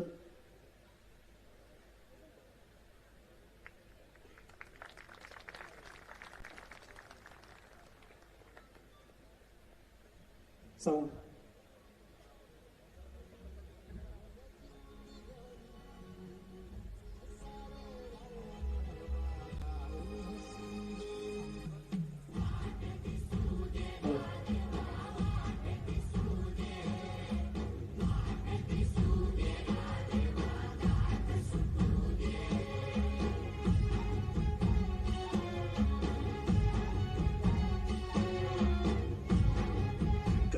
करा अशा एका संस्थेची जिथं विद्यार्थी डोक्यावर दगडविटा वाहतात आणि शाळेचं बांधकाम करतात. त्याच शाळेत शिकून मोठे होतात. नंतर त्याच संस्थेच्या शाळेत शिक्षक होतात. मुख्याध्यापक म्हणून निवृत्त होतात आणि त्यानंतरही त्याच संस्थेच्या कार्यकारी मंडळात काम करत राहतात. याला निष्ठा म्हणावं, ध्यास म्हणावं की आजन्म स्वीकारलेलं व्रत. निष्ठावान रक्ताचा साज अभिमानानं मिरवणाऱ्या कोकणच्या लाल मातीवर कोरली गेलेली ही दीर्घ सत्यकथा. सेनापती निडर, लढवय्या आणि महत्वाकांक्षी असेल तर सैनिक असं सर्वस्व पणाला लावून लढतात. या सत्यकथेचा नायक हा असाच शूर योद्धा गोविंदराव शाहूजीराव निकम, ज्यांनी गरिबी अनुभवली, 15x10च्या झोपडी वजा घरातलं वैवाहिक जीवन अनुभवलं, चांगले वाईट लोक अनुभवले, अवहेलना अनुभवली, पण लढणं थांबवलं नाही. प्रतिकूल परिस्थिती विरुद्धच्या या अथक युद्धात उभं राहिलेलं साम्राज्य म्हणजे आजची वैभवशाली सह्याद्री शिक्षण संस्था. रत्नागिरी जिल्ह्यातलं फुरुस हे गोविंदरावांचं गाव. शाहूजीरावांना 5 पुत्र आणि 2 कन्या अशी एकूण 7 अपत्य. गोविंदराव हे सर्वात ज्येष्ठ. 16 जानेवारी 1935 रोजी जन्म झालेल्या गोविंदरावांना शिक्षणाविषयी प्रेम आणि समाजसेवेचं बाळकडू त्यांच्या वडिलांकडून मिळालं. गावात 4थी पर्यंतच एक शिक्षकी शाळा होती. त्यामुळं गावातल्या गोरगरिबांच्या मुलांना माध्यमिक शिक्षण घेता येत नसे. शाहूजीरावांनी गावात 5वीचा वर्ग सुरू करण्यासाठी बरेच परिश्रम घेतले. वर्गणी काढून सहकार्यांच्या श्रमदानातून शाळेच्या 2 खोल्या बांधल्या. 5वी नंतर क्रमाक्रमानं 6वी आणि 7वीचे वर्गही सुरू झाले. सृजनशील व्यक्तिमत्व असलेले गोविंदराव याच शाळेत शिकले. थोडीफार शेतजमीन आणि वडिलांचा शिवणकामाचा व्यवसाय यामुळं परिस्थिती जेमतेमच होती. त्यामुळं अडचणींचा सामना करतच गोविंदरावांचं शिक्षण सुरू होतं. माध्यमिक शिक्षण चिपळूणच्या युनायटेड इंग्लिश स्कूल मधून पूर्ण केल्यानंतर पुढे शिकण्याची प्रचंड क्षमता असून सुद्धा त्यांनी शिक्षकाची नोकरी पत्करली. स्वतः शिकण्यापेक्षा शिक्षणापासून वंचित राहणाऱ्यांना शिक्षणाची सुविधा मिळवून देण्याची प्रबळ इच्छा आणि कुटुंबाला आर्थिक हातभार लावणं ही या निर्णयाची कारण होती. अर्थात त्यांची स्वप्न मोठी असल्यामुळं या मर्यादित कामात ते फार काळ रमले नाही. अर्थार्जन सुरू राहावं आणि ओळखीही वाढाव्यात म्हणून गोविंदराव आयुर्विमा एजंट बनले. शाळा आणि शिक्षण संस्था सुरू करण्याच्या ध्येयानं त्यांना झपाटून टाकलं होतं. 4 चौघांपेक्षा वेगळी वाट त्यांना दिसत होती. वडील शावजीरावांनी जेव्हा मुलाची जन्मकुंडली ज्योतिषाला दाखवली तेव्हा त्यांनी सांगितलं, हा मुलगा स्वतः पदवीधर होणार नाही, पण याच्यामुळं असंख्य लोकांना पदवीधर बनण्याची संधी मिळेल. परिसरातल्या विद्यार्थ्यांना माध्यमिक शिक्षण द्यायचं असेल तर आधी शिक्षण संस्था सुरू करणं आवश्यक होतं. त्यासाठी गोविंदरावांनी रयत शिक्षण संस्थेसारख्या महान संस्थेचा अभ्यास केला, मार्गदर्शन घेतलं आणि सह्याद्रीच्या पर्वत रांगांमध्ये बसलेल्या दुर्गम गावातील विद्यार्थ्यांसाठी प्रस्तावित असलेल्या संस्थेला नाव दिलं सह्याद्री शिक्षण संस्था. ज्योतिषानं सांगितलेला प्रत्येक शब्द खरा ठरण्याच्या दिशेनं इथून पुढे दमदार वाटचाल सुरू झाली. नाही ज्ञानेन सदृशम पवित्रमही विद्यते या गीता वचनाला स्मरून गोविंदरावांनी आपल्या कामाला गती दिली. या प्रवासात त्यांना अनेक निष्ठावंत सहकारी भेटले, आश्रयदातेही भेटले. परिसरातील जे लोक मुंबईत नोकरी व्यवसाय करत होते त्यांच्याही गाठी भेटी गोविंदरावांनी घेतल्या. अखेर 1 जून 1957 रोजी वयाच्या अवघ्या 22व्या वर्षी सावर्डे गावात सह्याद्री शिक्षण संस्था आणि पहिली माध्यमिक शाळा स्थापन झाली.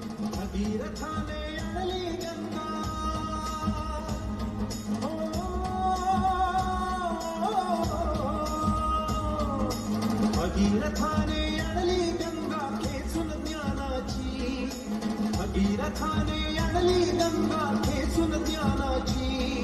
सह्याद्री वंदना देतसे,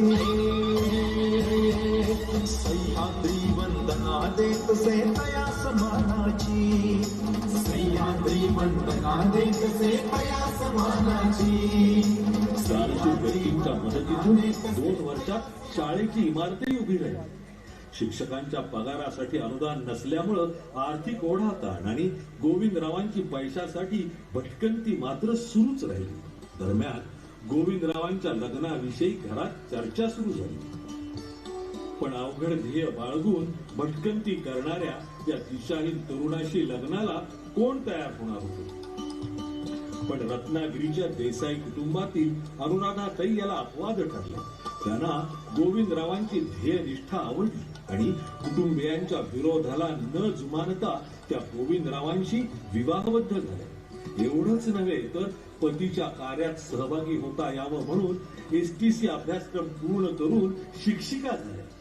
लवकरच शिक्षकांच्या पगारासाठी सरकारी अनुदान मिळू लागलं आणि संस्थेला थोडं स्थैर्य प्राप्त झालं. पण एखाद्या शिक्षण संस्थेच्या कार्याचा विस्तार करायचा असेल तर राजकीय आश्रय मिळणं गरजेचं असतं. ते ओळखून गोविंदरावांनी काँग्रेस पक्षामध्ये प्रवेश केला आणि खडतर काळातही ते पक्षाशी एकनिष्ठ राहिले.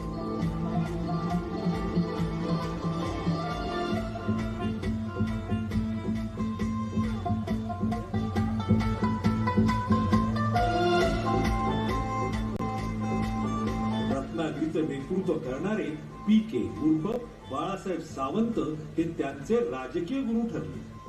त्याचप्रमाणे भाईसाहेब सावंत हे गोविंदरावांचे मित्र बनले. त्या दोघांनी संस्थेला भरीव मदत केली. आता संस्थेचा विस्तार रत्नागिरी जिल्ह्यापुरता मर्यादित राहिला नाही. आज संस्थेच्या माध्यमिक शाळा दुर्गम भागातील विद्यार्थ्यांना ज्ञानदान करतात. माजी मुख्यमंत्री वसंतराव दादा पाटील यांनी 1983 साली विना अनुदान तत्वावर तांत्रिक आणि व्यावसायिक शिक्षण देणाऱ्या महाविद्यालयांना परवानगी देण्याचं धोरण स्वीकारलं. सह्याद्री शिक्षण संस्थेनं या धोरणाचा फायदा करून घेत अल्पावधीत अनेक महाविद्यालय उभारली. औद्योगिक प्रशिक्षण संस्था, सह्याद्री तंत्रनिकेतन, औषध निर्माण शास्त्र महाविद्यालय, राजाभाऊ रेड्डीज अध्यापक विद्यालय, सह्याद्री स्कूल ऑफ आर्ट्स, दापोलीच्या कोकण कृषी विद्यापीठाशी संलग्न कृषी विज्ञान केंद्र, कॉलेज ऑफ बिझनेस ऍडमिनिस्ट्रेशन आणि college of hotel management and tourism अशी एका पाठोपाठ एक महाविद्यालय उभी राहिली. विद्यार्थ्यांचा सर्वांगीण व्यक्तिमत्व विकास करणारी आणि शैक्षणिक दर्जा जपणारी असा संस्थेच्या महाविद्यालयांचा राज्यात लौकिक आहे. आजपर्यंत संस्थेतून सुमारे 1,35,000 विद्यार्थी शिक्षण घेऊन आपल्या नोकरी व्यवसायात यशस्वी झाले. निकम साहेबांनी संपूर्ण रत्नागिरी जिल्ह्यातील आणि अत्यंत दुर्गम आणि डोंगराळ भागात गाडीने जाऊ शकत नाही अशा ठिकाणी जाऊन तेथील लोकांना एकत्र करून त्या भागात शाळा सुरू केल्या. त्यातूनच हजारो कष्टकरी विद्यार्थ्यांना शिक्षणाची संधी उपलब्ध करून दिली. शिक्षणाची गंगा दुर्गम भागात आणणारा भगीरथ म्हणून गौरवले जाणारे गोविंदराव निकम अन्य क्षेत्रांमध्येही मागे राहिले नाही. रत्नागिरी जिल्हा परिषदेचे सदस्य, शिक्षण आणि वित्त विभागाचे सभापती आणि जिल्हा परिषद अध्यक्ष म्हणून त्यांनी भरघोस कामगिरी केली. खासदार म्हणून सलग 2 वेळा त्यांनी रत्नागिरी लोकसभा मतदारसंघाचं नेतृत्व केलं. मतदारसंघाशी कायम संपर्क ठेवणारा आणि लोकांच्या अडीअडचणी सोडवणारा लोकप्रतिनिधी ही त्यांची आठवण मतदारांनी अजूनही जपली आहे. केंद्रीय आरोग्य मंत्रालयाचे सल्लागार सदस्य, कृषी मंत्रालयाच्या स्थायी समितीचे सदस्य, रत्नागिरी जिल्हा मध्यवर्ती सहकारी बँकेचे अध्यक्ष, महाराष्ट्र राज्य सहकारी बँकेचे अध्यक्ष, राज्य माध्यमिक शिक्षक मंडळाचे सन्माननीय सदस्य या जबाबदाऱ्याही त्यांनी मोठ्या कौशल्यानं पार पाडल्या. रत्नागिरी जिल्हा ग्रंथालय चळवळीचे जनक म्हणून ते ओळखले जातात. सहकाराशिवाय सामान्यांना आर्थिक ताकद देता येणार नाही म्हणून सहकार चळवळीलाही त्यांनी चालना दिली. सहकारी तत्वावर कुक्कुटपालन, शेळीपालन, दूध उत्पादन, मत्स्योत्पादन, फुलशेती अशा अनेक ग्रामीण उद्योगांना त्यांनी बळ दिले. तरुणांना तांत्रिकदृष्ट्या सक्षम करण्यासाठी शामराव पेजे सहकार प्रबोधिनीची स्थापना केली. सह्याद्री शिक्षण संस्थेतील कर्मचाऱ्यांसाठी पतसंस्था स्थापन केली. त्यांच्या कर्तृत्वाचं वर्णन करायला, त्यांनी उभं केलेलं प्रत्येक काम सांगायला कितीही वेळ दिला तरी अपुराच पडेल. जनहिताच्या मार्गावर अखंड चालत राहणारा माणूस भक्ती समजून कर्तव्य करतो आणि भक्ती मार्ग नेहमीच माणसाला संतत्वाकडे घेऊन जातो. गोविंदराव निकम हे असंच संतत्वाला पोहोचलेलं व्यक्तिमत्व. संतांना जेव्हा आपलं काम पूर्ण झालंय याची जाणीव होते किंवा आपलं कार्य पुढे सुरू राहील याची खात्री पटते तेव्हा त्यांना विरक्ती येऊ लागते असं म्हणतात. गोविंदरावांचं तसंच झालं. त्यांच्या आराध्य दैवतानं शिवशंकरानं त्यांच्या कानात काही सांगितलं असावं का? त्यांनी सुरू केलेल्या कामांच्या भविष्यकालीन वाटचालीबद्दल त्यांनी सगळ्यांना सूचना द्यायला सुरुवात केली.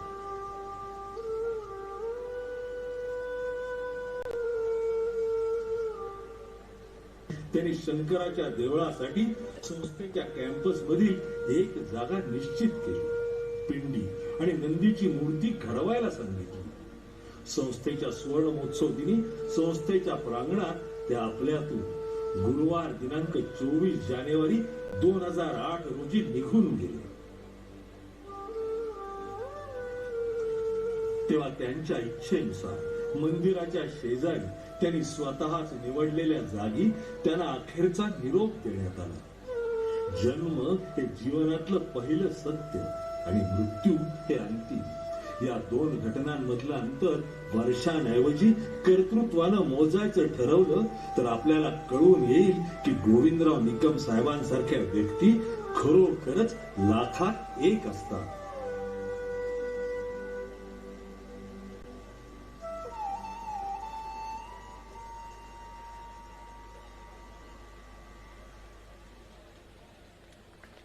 धन्यवाद. निकम साहेबांचा जीवनचरित्रपट माहितीपट हा सह्याद्री शिक्षण संस्थेच्या यूट्यूब चॅनलवरती सुद्धा आज अपलोड केला जाईल. यानंतर सह्याद्री शिक्षण संस्थेच्या वेबसाईटचं नवीन आवृत्तीच्या वेबसाईटचं प्रकाशन आज आता या ठिकाणी होणार आहे. मी आजचे प्रमुख अतिथी माननीय श्री मंदार भारती सर, संस्थापक मॅप एव्हिएशन यांना विनंती करतो, आपण क्लिक करून advance new web portal Sahyadri शिक्षण संस्थेचे यांचं प्रकाशन करावं. धन्यवाद. धन्यवाद सर. खरं तर आजच्या या कार्यक्रमासाठी तात्याराव लहाने सर हे आज या ठिकाणी उपस्थित आहेत, हे आपलं भाग्यच म्हणावं लागेल. डॉक्टर तात्याराव लहाने सर यांना सायंकाळी मुंबई येथे पोहोचायचं असल्यामुळे प्रथम ते आज आपल्याशी संवाद साधतील आणि त्यानंतर आपला उर्वरित कार्यक्रम हा या ठिकाणी सुरू राहील. आजचे कार्यक्रमाचे प्रमुख अतिथी पद्मश्री डॉक्टर तात्याराव लहाने सर यांना मी विनंती करतो की आपण आपल्याशी संवाद साधावा. मी कसा घडलो, पद्मश्री डॉक्टर तात्याराव लहाने सर. नमस्कार. प्रथमतः मी सर्वांची क्षमा मागतो. कार्यक्रमामध्ये म्हातारा माणूस शेवटी बोलत असतो आणि मंदारला सोडून मी बोलणं योग्य नाही, कारण मंदार तसा माझा मित्र आहे. आम्ही आनंदवनामध्ये दोघंही बांधले गेलो आहे. पण मंदार हा माझ्यापेक्षा चांगला बोलतो. मंदारने खूप चांगलं काम, जे तुम्हाला ज्याच्यातनं काहीतरी ऊर्जा मिळेल असं काम केलं आहे. त्यामुळे तो तुम्हाला चांगला संवाद साधेल. आदरणीय आमदार शेखर निकम साहेब यांना मी मागच्या वर्षी सांगितलं होतं की मी नक्की येईल, कारण मागच्या 16 जानेवारीला मला येणं शक्य नव्हतं आणि मग मी यावेळेस ठरवलं मला यायचंच आहे आणि मग रात्री मी इथे आलो आणि खरंच म्हणजे आपलं सांगतो की माझं मन अतिशय भरून आलं.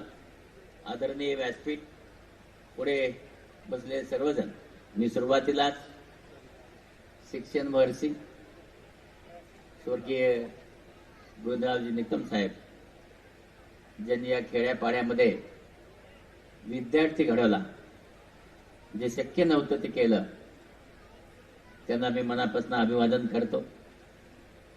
कारण विद्यार्थी घडवणं हे खूप महत्वाचं असतं आणि त्यांनी ते केलं,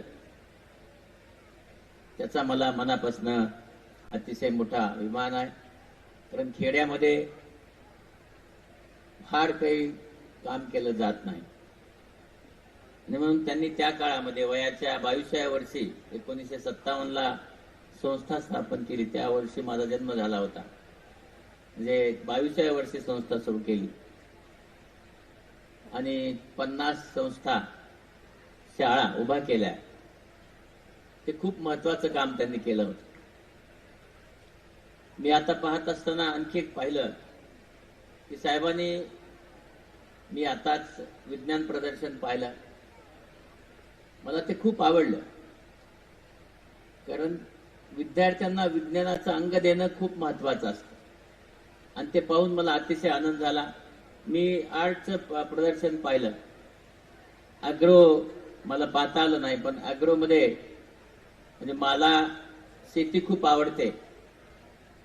म्हणजे या भागामध्ये फक्त शिक्षण नाही तर व्यावसायिक शिक्षण कसं देता येईल हा एक मोठा विचार या सगळ्या संस्थांच्या मागे केलेला आहे. म्हणून नेहमी सांगत असतो मी की शिक्षण घेत असताना 10वी 12वी BA किंवा असं सगळं होऊन आपल्याला यश मिळतं असं नाही. आणि म्हणून आपण काय करू शकतो याचा विचार आपण 10वीच्या वेळेस करणं गरजेचं असतं. आणि तो विचार करून सगळे doctor, engineer, IAS, IPS, deputy collector असे होऊ शकत नाहीत. आणि मग आपण तिथे झालो नाही की आपण सगळेजण एक नाराज होऊन जातो आयुष्यामध्ये. आणि त्यामुळे निवड करत असताना आपण योग्य निवड केली तर ह्या नाराजीला सामोरे जावं लागत नाही. आत्ताच्या काळामध्ये तुमच्या सगळ्यांच्याकडे गुगल आहे. आत्ताच्या काळामध्ये सह्याद्री शिक्षण संस्था सारख्या संस्था आहेत ज्या तुम्हाला मार्गदर्शन करू शकतात. पण आदरणीय निकम साहेबांनी 1957 मध्ये ह्याचा विचार केला आणि शिक्षणाची कास धरली. शिक्षण खूप महत्वाचं असतं. आणि आपलं निश्चित सांगतो की मीही तुमच्यासारखाच एक विद्यार्थी होतो. तिथपासून इथपर्यंत यायचं काम फक्त शिक्षणाने केलं आहे. आणि शिक्षणामुळेच मी तुमच्या समोर येऊन आज बोलू शकतो आहे. म्हणून आपण सगळ्यांनी शिक्षणाचा खूप विचार केला पाहिजे. आज आपण पाहतो आहे शिक्षण आपण घेतो आहे, पण त्यानंतर जे काही आपला त्या शिक्षणाचा फायदा घ्यायचा आहे ते होताना दिसत नाहीये. त्याचं कारण आहे आपली नियोजन शक्ती, इच्छाशक्ती तिचा खूप अभाव आहे. आणि त्यामुळे मग आपण यशस्वी होताना दिसत नाहीये. मी आपलं सांगतो की तुम्ही ज्या खेड्यात राहता या खेड्यापेक्षा अतिशय लहान खेड्यामध्ये जिथे म्हणजे जी लाल बस आहे ती मी 10वी पर्यंत पाहिली नव्हती अशा खेड्यामध्ये मी राहतो. त्या खेड्याला जायला 14 किलोमीटर पायी जावं लागतं अशा खेड्यात राहतो. आणि जसं निकम साहेबांनी शाळा काढली तशीच शाळा माझ्या गावात निघाली.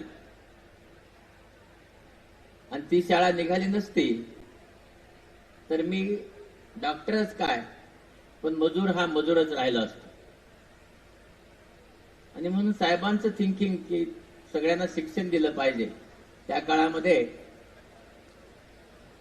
मुलांचा वर्ग जसं साहेबांनी सांगितलं की वर्गात इतकी मुलं लागतात तर मुलांना 10 मुलं वर्गात असावी.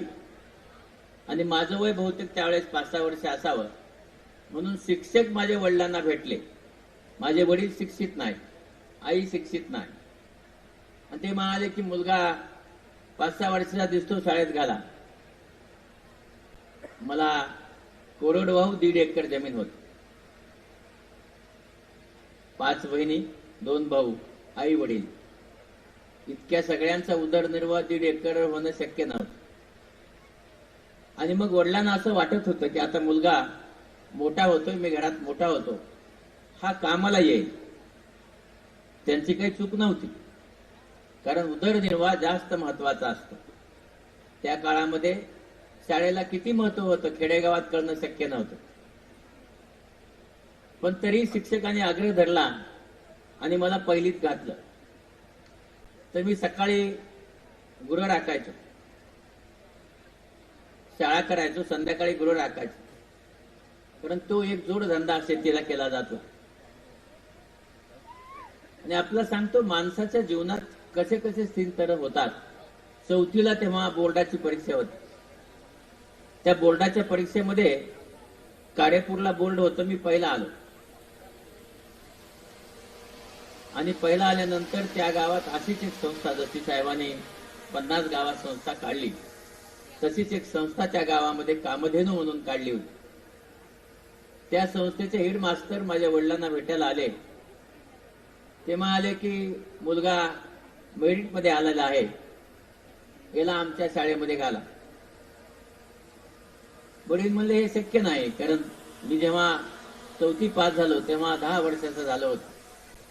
आणि त्यांना वाटले की आता हा मुलगा आपल्याशी आता काम करू शकेल. आणि त्यामुळे मग त्यांनी सांगितलं की तुम्ही आता ह्याला शाळेत घालणं शक्य नाही. पण शिक्षकांनी आग्रह धरला का मेरिट, फक्त मला चांगले मार्क होते या एका गोष्टीसाठी मला शाळेत त्यांनी वडिलांना घालायला लावलं. तुम्ही सगळेजण 10 जूनला शाळेत जाता, मी मात्र 10 जूनला शाळेत कधीच नाही गेलो. कारण माझे वडील म्हणायचे की आधी पेरणी, कोळपणी, खुरपणी हे झाल्यानंतर शाळेत, पीक अगोदर त्याच्यानंतर शाळा. आणि मग 15 ऑगस्टला मी दरवर्षी शाळेत जायचो, तोपर्यंत शेती करायची. आणि त्यानंतर 15 ऑगस्ट नंतर मी शाळेमध्ये जात असे. सकाळी माझं नेहमीचं काम, संध्याकाळी नेहमीचं काम शेती करत असे. आणि आपला सांगतो की अभ्यास, मी 10वी पर्यंत माझ्याकडे अभ्यास करण्यासाठी राखेल किंवा गोडे तेल हे दोन्हीही मिळणं शक्य नव्हतं. कंदील, चिमणी वगैरे वगैरे काही नव्हतं. 10वी पर्यंतचा अभ्यास एकाच माणसाने माझा केला आणि तो माणूस म्हणजे सूर्य. प्रकाश पडला, अभ्यास सुरू. प्रकाश थांबला, अभ्यास बंद. काही चूक नव्हती, कारण त्या काळात नव्हते, पैसेच नव्हते. आणि पुढे हळूहळू असं सुरू झालं की पहिले जे 3 महिने मी असायचो, पेरणी करायचो. पेरणी त्यावेळेस अशी ओटी बांधून नळ्यावर पेरावं लागायचं. दिवसभर पेरल्यास तो शेतकरी 1 रुपया द्यायचा.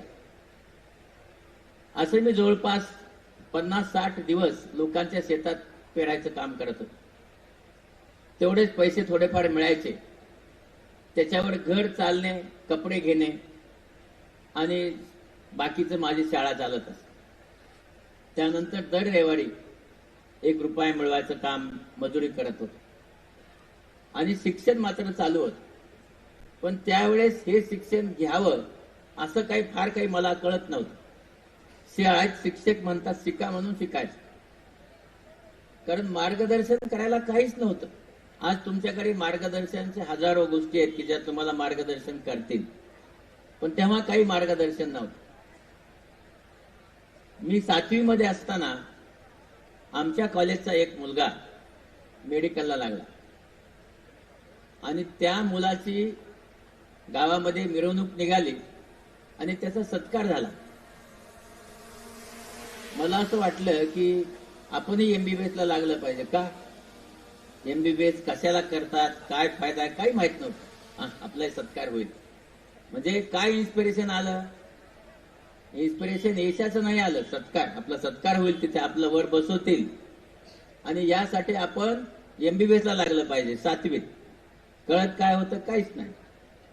पण वाटलं MBBS झालं पाहिजे. त्या मुलाची जाऊन मी भेट घेतली. म्हणलं तुम्ही कसं काय MBBS ला गेले? ते म्हणलं काय नाही, अभ्यास केला. त्यालाही सांगता येत नव्हतं की किती अभ्यास केला, कसा केला, काही माहित नव्हतं. पण 7वीला मी ठरवलं की मला आता डॉक्टर व्हायचंय. कशासाठी? कामधेनू विद्यालयात माझा सत्कार झाला पाहिजे, त्याच्यासाठी डॉक्टर व्हायचं. 7वीला माझी शाळा चालू होती. 10वीच्या परीक्षेत आजारी पडलो. आजारी पडल्यानंतर 3 महिने जाता आलं नाही मला शाळेत. पण शिक्षक मंडळी आली. शिक्षक खूप चांगलं काम करू शकतात, त्यांनीच मला घडवलंय. ते म्हणाले की परीक्षा दे. मी म्हणलं माझा अभ्यास नाही झाला. ते म्हणले देऊन टाक परीक्षा. त्यावेळेस उच्च गणित असायचं, त्याच्यामध्ये प्रमेय असायचे, 20 मार्क असायचे. तर मी प्रमेय शिकलाच नव्हता आणि तोच परीक्षेत पडला. मग माझे गुरुजी होते, त्या गुरुजींनी तो प्रमेय सोडवला. गार्डिंगवर माझेच गुरुजी होते. त्या विभागाचं जिथं परीक्षा केंद्र होतं त्याचे मुख्य पण माझेच गुरुजी होते. त्यांनी ती कॉपी मला आणून दिली. का? म्हणजे मेरिटचा विद्यार्थी आहे आणि याला हे मार्क 20 कमी पडणार आहेत. बघा, शिक्षकाने काय विचार केला, कॉपी करू दे पण मेरिट मध्ये येऊ दे. दुसरं कोणी शिक्षकाशिवाय मेरिटचा विचार कोणी करत नाही. तो विचार केल्यानंतर माझ्या खिशात कॉपी दिली. मी घेतली ती. जे शिक्षक माझ्यावर गार्डिंगला होते ते म्हणले लिही. तात्याच म्हणायचं मला, लिही म्हणते. म्हणलं ठीक आहे, खिशात ठेवली. माहित नाही त्यावेळेस मला ज्ञान होतं, ज्ञान नव्हतं, मला काय समजत होतं, माझे काय माझ्या डोक्यात घुसत होतं मला माहित नाही, पण ती कॉपी मी लिहिली नाही. का लिहिली नाही मला माहित नाही, लिहिली नाही. आणि मला बाहेर आल्या शिक्षकाने विचारलं लिहिली का? म्हणलं सर मी लिहिली नाही ती कॉपी. तेव्हा आले मार्क कमी पडतील, द्यायला पाहिजे होत. म्हणलं सर पण ते मला येतच नव्हती, मी कशी लिहिणार? गुरुजी म्हणायचो मी त्यांना. तेव्हा आले ठीक आहे, आता संपला पेपर तर संपला. निकाल लागला 10वीचा. त्यावेळेस डिव्हिजन्स होते, मराठवाडा डिव्हिजन मध्ये मी 10वा आलो. पण जी मुलगी पहिली आली आशा लता मनमत दिला, तिला माझ्यापेक्षा 15 मार्क जास्त होते. गुरुजी म्हणले जर लिहिली असतीस तर पहिला आले असते, पहिला आला असता. मी गुरुजीला जेव्हा पद्मश्री मिळालं तेव्हा माझा सत्कार शाळेमध्ये झाला. MBBS ला लागल्या झाला नव्हता, कारण बरेच लागले असं MBBS ला. जेव्हा सत्कार झाला तेव्हा गुरुजीला, बोंडगे गुरुजी, त्यांना सांगितले की सर ती कॉपी जर मी लिहिली असती तर मी डॉक्टरही झालो नसतो आणि मला पद्मश्री मिळालं नसतं. कारण दुसऱ्याचं ज्ञान हे माणसाला कधीच मोठं करत नाही. त्याच्याकडनं तुम्ही शिका आणि स्वतः आत्मसात करा. ते तुम्ही स्वतः आत्मसात केलं ते तुमचं ज्ञान आहे. म्हणून आयुष्यामध्ये नेहमी लक्षात ठेवा, आपले कपडे आपले कपडे, आपलं घर आपलं घर. आपल्याकडे काही फाटका असेल तरी कॉलर असे पाहिजे, काय लागत नाही त्याला. आणि म्हणून लाजू नका की माझ्याकडे चांगले इस्त्रीचे कपडे नाहीत, काय फरक पडत नाही. तुमच्याकडे मेंदू आहे हे महत्वाचं, आणि तो असेल तरच तुम्ही यशस्वी होऊ शकता. आणि म्हणून त्याला जपा, त्याला खाद्य देत राहा. आणि मी 10वीत पास झाल्यानंतर पुन्हा मेरिट, मग पुन्हा शिक्षक आले वडिलांच्याकडे. परळी नावाच्या गावामध्ये त्यांनी हॉस्टेल राहायला, पुस्तकं, जेवायला 20 MBBS मुलं जातील अशा लोकांची बॅच तयार केली होती, मोफत सगळं. मग शिक्षकांनी माझ्या वडिलांना सांगितलं की शिक्षण मोफत होणाऱ्या पोराचं जाऊ दे, बाप बाप असतो. ते मला कसं जाऊ द्यायचं? कोणी काम करायचं हे कठीण आहे आणि काम करणं शक्य नाही. तुला सांगतो, कारण त्याच्या अडचणी होत्या. वडिलांची काही चूक नव्हती, आमच्याकडे काहीच नव्हतं. आम्ही एका अतिशय वाईट प्रसंगाला सामोरे गेलो. 1972 मध्ये दुष्काळ पडला होता. आमच्याकडे खायला काहीच नव्हतं. मी सुकणीच्या तळ्यावर खोदायचं काम करत. सुकडी मिळायची, सुकडी. ही सुकडी 5 बहिणी, 2 भाऊ, आई वडील, पुरायची नाही त्यांना. दुपारच्या वेळेस तरवटा असायचा, तरवटा. त्या तरवट्यामध्ये त्याला उकळून त्यात थोडं मीठ आणि तिखट टाकून 3 महिने मी आणि माझी आई खातो. बाकीच्यांना ती सुकडी खाऊ घालायची. त्या काळामध्ये माझी बहीण, मोठी बहीण होती माझी, आमच्या कधी लक्षात आलं नाही, पण तिला पोट भरत नव्हतं म्हणून ती माती खाते. आणि कधी लक्षात नाही आलं, तिचं थोडं थोडं पोट फुगलं. आणि ती माझी बहीण 1973 ला वाढली होती. आम्ही तिला वाचवू नाही शकलो, कारण पैसेच नव्हते. अडचणी होत्या सगळ्या. तिला घेऊन जायचं दवाखान्यात तर काही नव्हतं. रोजगार केला तर 1 रुपया मिळायचा. अशा परिस्थितीत ती वाढली होती. मग वडिलांना वाटलं की हा गेला तर मग ह्या सगळ्यांचं कोण बघेल. ते म्हणाले याला शाळेत नका घालू, कॉलेजला, याला शेतात काम करू द्या. पण शिक्षक म्हणाले की इथे शिकला, शेतात तर दुसऱ्याच्या घरी नोकरीच करणार आहेत, त्याचं मेरिट आहे, त्याला कॉलेजला घाला. आणि मोफत शिक्षण आहे. मग मी कॉलेजला आग्रहाखातर गेलो. नशिबामध्ये अडचणी ह्या ठरलेल्या असतात, त्या बंद होत नाही. तिथे गेल्यानंतर मेरिटमध्ये माझं पहिलं नाव होतं, म्हणजे 20 मुलात पहिला. म्हणजे मला हॉस्टेल मिळणार. वैद्यनाथाच्या मंदिरात ते कॉलेज होतं. मला पुस्तकं मिळणार, मला जेवायला मिळणार, मला सगळं मिळणार. म्हणजे मला आता हे कॉलेज करता येणं शक्य आहे. पण त्यांनी इंटरव्ह्यू ठेवले. इंटरव्ह्यू ठेवल्यानंतर देशपांडे नावाचे सर होते, त्यांनी एक पुस्तक वाचायला दिलं. त्या पुस्तकामध्ये स्टमक लिहिलं होतं. स्टमक. तुम्ही सगळे खेड्यातली माणसं आहात. आत्ता गुगल आलं, प्रोनाउन्सिएशन गुगल शिकवतं. तेव्हा काहीच नव्हतं. प्रोनाउन्सिएशन कोण शिकवायचं? शिक्षक. माझे शिक्षक शिकवताना सांगायचे स्टमच, स म्हणायचे क च्या ऐवजी. मी काय शिकणार आहे? स्टमच. आम्ही सांगितलं स्टमच म्हटलं, त्याने मला गेट आउट. खरं म्हणजे भाषा ही समजण्यासाठी असते, पण कधी कधी त्या गोष्टी तुम्हाला खूप अडचणीमध्ये आणतात. आणि मला त्याने हकलून दिलं. मला सांगितलं की ज्याला इंग्रजी येत नाही तो डॉक्टर कसा होणार. दुसरा अँगल पाहिला तर इंग्रजी शिकण्यासाठी होणार आहे तो, पण त्याची रस्ता अडला गेला. आणि मग मी पुन्हा पेटी घेऊन घरी निघालो. एक शिक्षक भेटले काळे नावाचे. ते म्हणले तू शेतकरी आहेस? म्हणलं हो. झाडाला पाणी घालतो का? म्हणलं घालतो. म्हणलं हे झाड आहेत, त्यांना रोज 50 घागरी पाणी घालायचे.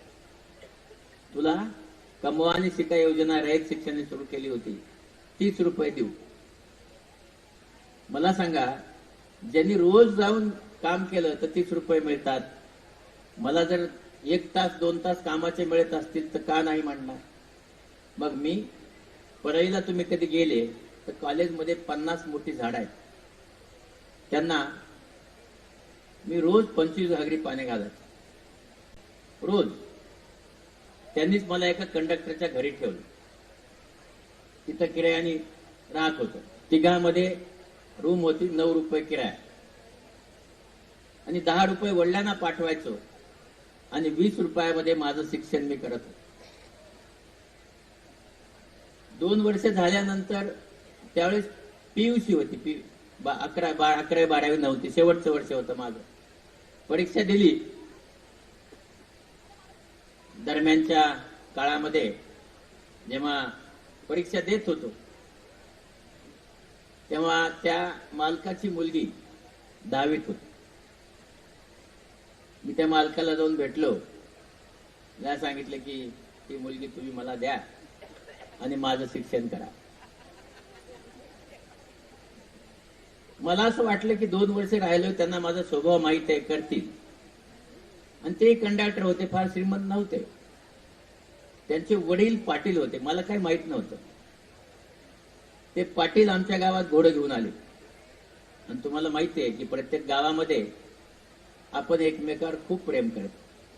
तसंच माझं गाव खूप, म्हणजे एवढं प्रेम असतं गावात, खूपच असतं. ते आल्यानंतर गावात एक चावडी असते, का असते माहित नाही, पण असते. तिथे घोडं घेऊन आले ते. आणि गावामध्ये जे अतिशय चांगली माणसं असतात ते चावडीवर बसले असतात, कारण त्यांना काही काम नसतं. तिथे कुठं आले पाहुणे? ते म्हणे ते कुंडलिकाकडे जायचंय. आणि गावात माहित नाही, ते पुंडलिक, विठ्ठल हे हजारो नावं असतात. एकाच गावात 15-16 नावं असतात. ते म्हणले कोणता पुंडलिक? ते म्हणले नाही का त्याचं पोरग परळीला आहे. परळीला शिकायला गेलंय असं कळालं की ती जी सगळी गावातली शहाणी माणसं होती त्यांना आनंद झाला. ते म्हणले घोड्यावरून खाली उतरा साहेब, या म्हणले आमच्या घरी चहा प्या. चहा पाजला. म्हणले आपण काय सांगत होता? ते म्हणे ते कुंडलिकाच्या मुलाला मुलगी द्यायची, नात द्यायची. म्हणे बघा आता गावातली लोक काय सांगितलं त्यांनी? ते म्हणले काय आहे, त्यांना शेती नाही आहे. गावातल्या लोकांचं प्रेम, अजिबात शेती नाही, झोपडीत राहतो म्हणे तो.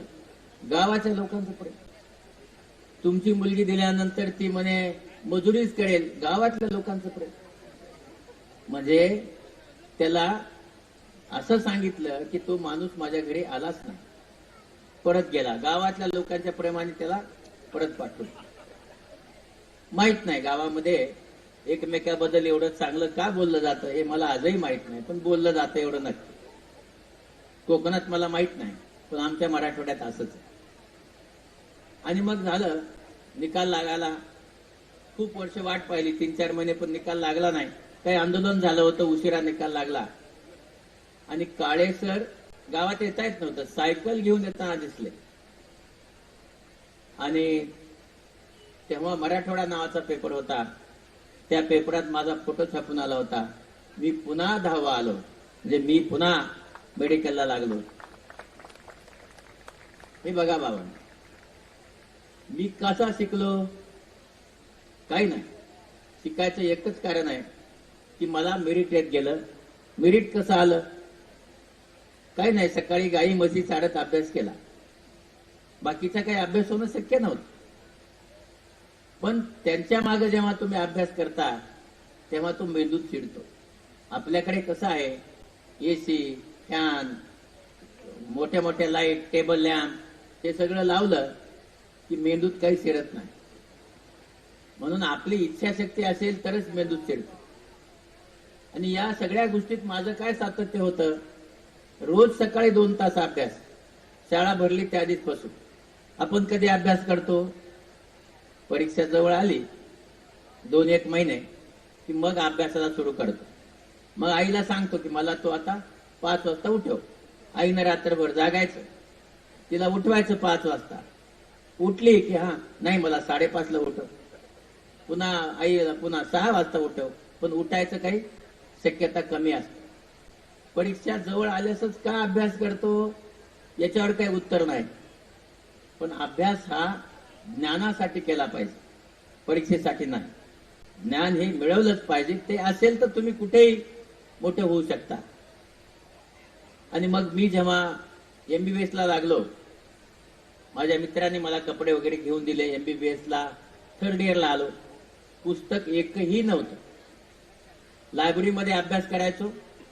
रोज संध्याकाळी लायब्ररीयन मला हकलून द्यायचा, तोपर्यंत अभ्यास करायचा. आणि नोट्स काढायचो वयाच्या, कारण पुस्तकं नव्हते माझ्याकडे, मी काही करू शकत नव्हतो. त्याच्यावरच माझा सगळा अभ्यास, कारण त्याच्यानंतर त्या नोट्सवर मला अभ्यास करावा लागायचा. आणि आपलं सांगतो की मी झालो म्हणजे MBBS ला 3rd इयरला आलो. 3rd इयरला आल्यानंतर एका दिवशी मला सांगितलं की आमदार किशनराव देशमुख आणि आमदार रघुनाथराव मुंडे तुम्हाला भेटायला आले. आपण बघा, एक गरीबाचा विद्यार्थी, 2 आमदार आले. माझ्याकडे काय नव्हतं, सतरंजीवर झोपत होतो मी.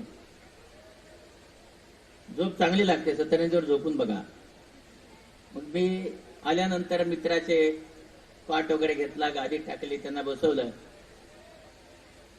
तुम्हाला माहित आहे, विद्यार्थी जीवनात जरा खोडकर होतो. कॅन्टीन वाल्याला सांगितलं तर चहा पाठव, त्याने चहा वगैरे पाठवले आणि त्यांना चहा दिला. मला कसं काय आलात साहेब माझ्यापर्यंत? आणि मला शॉक बसला. ते म्हणले आम्ही तुम्हाला मुलगी द्यायला आलोय. मी म्हणलं काहीतरी गडबड झाली. ते माझ्या अगोदर लागलेला जो त्याचा सत्कार झाला तो पण लहाने होता. मी म्हणलं मला असं वाटतंय साहेब ते दुसऱ्या लहानेकडे आलेत, तुम्ही माझ्याकडे नाही, चुकून आलात बहुतेक तुम्ही माझ्याकडे. त्यांचं तुम्हाला रूम दाखवतो. ते म्हणले तुम्ही मागे गावचे आहेत ना? म्हणलं हो. नाही तुमच्याकडे चालत नाही. मी म्हणलं साहेब बहुतेक तुम्हाला माझी चुकीची माहिती मिळाली. मी आमदाराची मुलगी नाही करू शकत. त्यांना कसं सांगता येईल मला? कंडक्टरने दिली नाही, तुम्ही कसं द्याल? अडचणच होती ना माझ्यात. तर ते म्हणाले नाही आम्ही तुम्हाला द्यायला आलो. मी म्हणलं नाही साहेब तुम्ही माझ्या गावी जा. मला शेती नाही, मला झोपडी आहे, माझ्याकडे काही नाही आहे, तिथं कशी तुमची मुलगी राहील? ते कधी कधी जसं आता आपण पाहिलं की स्वर्गवासी गोविंदरावजी निकम साहेब आहेत किंवा शेखर साहेब आहेत, ही माणसं पुढच्या माणसाचे सगळा अभ्यास करतात. त्यांना माहिती असतं. त्यांनी जे आता सांगितलं ना, इथंच शिकला, इथंच प्राचार्य, इथंच पुन्हा ट्रस्टी. का? कारण पारख होती त्यांना, माणसाची पारख होती. तशी त्यांना माणसाची पारख असावी. त्यांनी एक कुंडली काढली मला दिली. मी म्हणलं काय आहे? बघ म्हणले बघ. मी म्हणलं काय आहे हे? तू पहा तरी म्हणले. त्याच्यात माझा 4थीचा मेमो, माझ्या 7वीचा मेमो, माझ्या 10वीचा मेमो, माझ्या 1st इयर MBBSचा मेमो, माझ्या 12वीचा मेमो आणि माझ्या 2nd इयर MBBSचा मेमो. मी म्हणलं साहेब हे तर माझे मार्कशीट आहे. ते मला जरा बघ ना म्हणले, मार्कशीट बघ. बघितलं, त्याच्यात एकाही ठिकाणी 75% कमी मार्क नाहीत म्हणे. म्हणलं हो. म्हणले मी त्या मार्काला पोटगे देतोय, तुझ्या गरिबीला नाही. म्हणून तुम्ही लक्षात ठेवा, तुम्हाला जर चांगले मार्क असतील तर शेखर सारखे पाहुणे मिळतात, म्हणून मार्क मिळवा, लक्षात ठेवा. नसतील तर काय लग्नच होत नाही. म्हणून सगळ्या जणांनी लक्षात ठेवायचं की मार्क आयुष्यामध्ये खूप महत्वाचे असतात. आणि मार्क मिळवायला काय लागतं? काहीच लागत नाही. हे बघा, तुम्हाला काय सांगितलं, माझं काय सातत्य होतं, 2 तास अभ्यास. किती तास केला? 2 तास. सातत्याने 2 तास अभ्यास करा, नियमित. दुसरं, इच्छाशक्तीने करा. म्हणजे काय? अहो आपण पुस्तक वाचतो म्हणजे काय करतो? आपल्या डोळ्यासमोरून पुस्तक घसरतं. काय होतं? जर आपण एक पान एकदा वाचलं, किती टक्के लक्षात राहतं?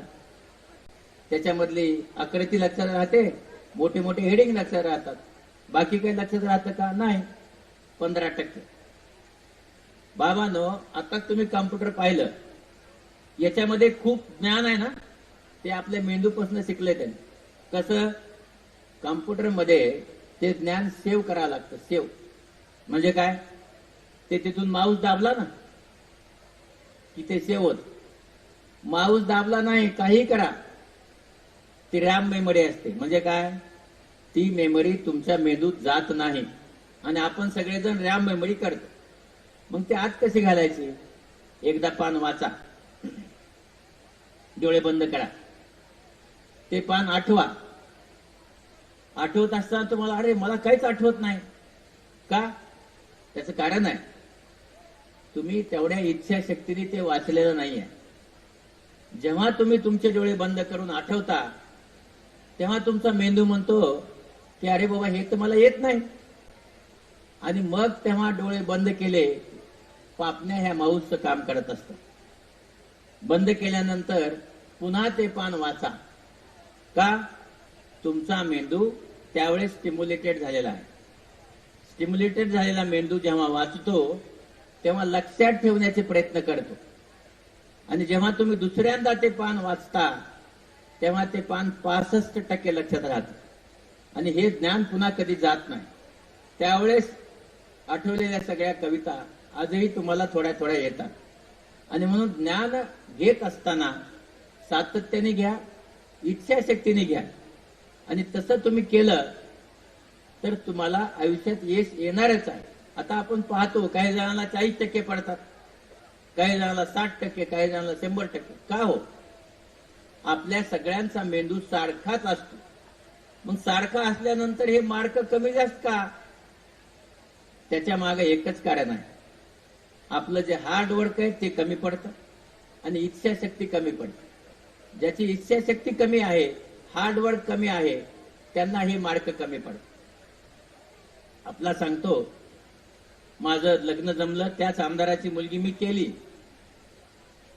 आणि 6 महिन्यानंतर त्यांचा मुंबईत ऍक्सिडेंट झाला. डोळ्याचा पेपर होता. मी तो उभा आहे तुमच्या समोर. डोळ्या विषयात मी नापास झालो. मला परीक्षा देता आली पण मी नापास झालो. मग काय झालं? नापास झाल्याने डॉक्टर होत नाही का? मी झालो ना डोळ्याचा डॉक्टर.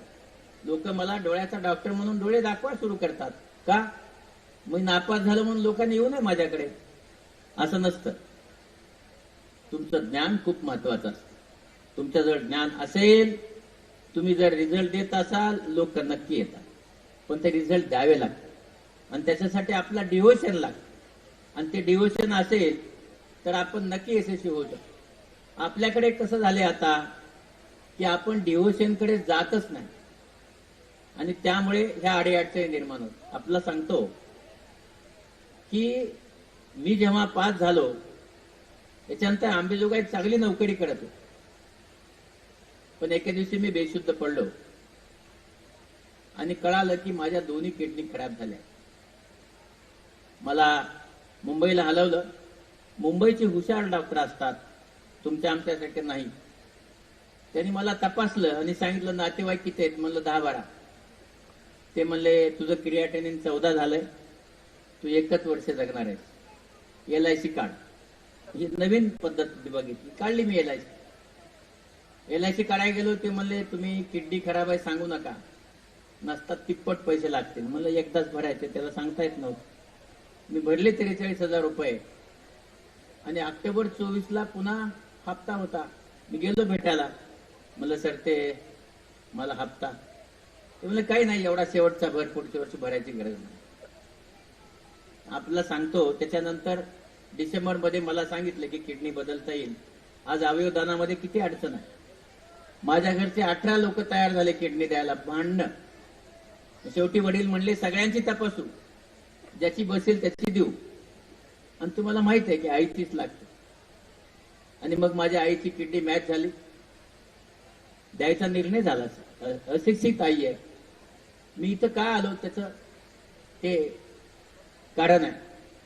माझ्या आईला जेव्हा ऑपरेशन थिएटरमध्ये घेत होते, बिना शिकलेली, तिला डॉक्टरने सांगितलं की तुमची किडनी काढतो हिंदीमध्ये. ते म्हणले हे बघ, तुझी भाषा मला येत नाही, तू मला घे, भूल दे. बिना शिकलेली आई, मला भूल दे, माझी किडनी काढ, माझ्या तात्याला बसव, चलती का नाही बघ. मला सांगा, तिला कसं कळालं चलती का नाही बघायला? आई असते म्हणून कळालं तिला की माझं लेकरू जिवंत आहे का नाही बघण्यासाठी. म्हणली चलती का नाही बघ, आणि नाही चलली दुसरी काढ, पण तो जगला पाहिजे. फक्त ही आई करू शकते. आणि तिचं जेव्हा हे संवाद ऐकला तेव्हा मी त्यावेळेस रडलोच. पण दुसऱ्या दिवशी जेव्हा तिला, त्यावेळेस असं स्कोपी नव्हतं, बेंबीपासून ते पाठीपर्यंत अशी बडगडी पाडून किडनी काढायची. तिला 166 टाके पडले. 166 टाके घेऊन ती म्हणली तात्या कुठे आहे? ते म्हणले आहे, चांगला आहे. आई विश्वास कसा ठेवेल, मला दाखव मला. तर त्या दुकड्या भागावर असा हात धरला आणि मी आहे का नाही बघायला आली. पहा, आपली किडनी दिली, आपलं 166 टक्के पडले, आपल्या शरीरामध्ये सगळ्या वेदना आहेत, पण तिच्या वेदना तिला काही त्रास देत नव्हत्या. तिला वाटत होतं माझं पोरगं जगलं पाहिजे. आणि तिने येऊन मला जेव्हा पाहिलं का म्हणले, मलाही बाहेर येऊ नका म्हटलं, फक्त काचेतनं हात केला. मला सांगा की अशी आई ज्याची असेल, तुमची सगळ्यांची अशीच आई असते, तर त्याच्यात का बदल होणार नाही? त्या दिवशी मी ठरवलं की माझा दुसरा जन्म आहे, यामध्ये आईला असं चांगलं वाटावं, असंच मी करेन. आणि म्हणून मी ठरवलं की आपण काहीतरी सामाजिक काम करायचं. पण सामाजिक काम काय करायचं हे काही माहित नव्हतं. आपल्याला सांगतो की मला विकासनी बोलवलं आनंद मनामध्ये. 1999च्या जानेवारीमध्ये 71 कुष्ठरोग्यांच्या शस्त्रक्रिया करायला बोलवलं. शस्त्रक्रिया केल्यास 35% लोक आंधळे होत होते. पण तिथे आम्ही गेलो, 178 ऑपरेशन केले. 1 महिना राहिलो तिथे, एकही पेशंट अंध झाला नाही, सगळ्या अंधरस्ते आले. पण तिथे आम्हाला देव भेटला, तिथे आम्हाला काम करायला ऊर्जा मिळाली. कोण भेटले? बाबा आमटे. तिथे आम्हाला बाबा आमटे भेटले आणि तेव्हा कळालं की सामाजिक काम काय असतं. आणि मग आम्ही, तुम्ही जे काय आज पाहताय की पद्मश्री मिळालं, हे झालं ते झालं, हे सगळं जे व्हायचं कारण आहे ते आहे माझी आई. आणि आज तुम्हाला सांगतो, मला 22 फेब्रुवारीला किडनी बदलून 30 वर्ष पूर्ण होतं.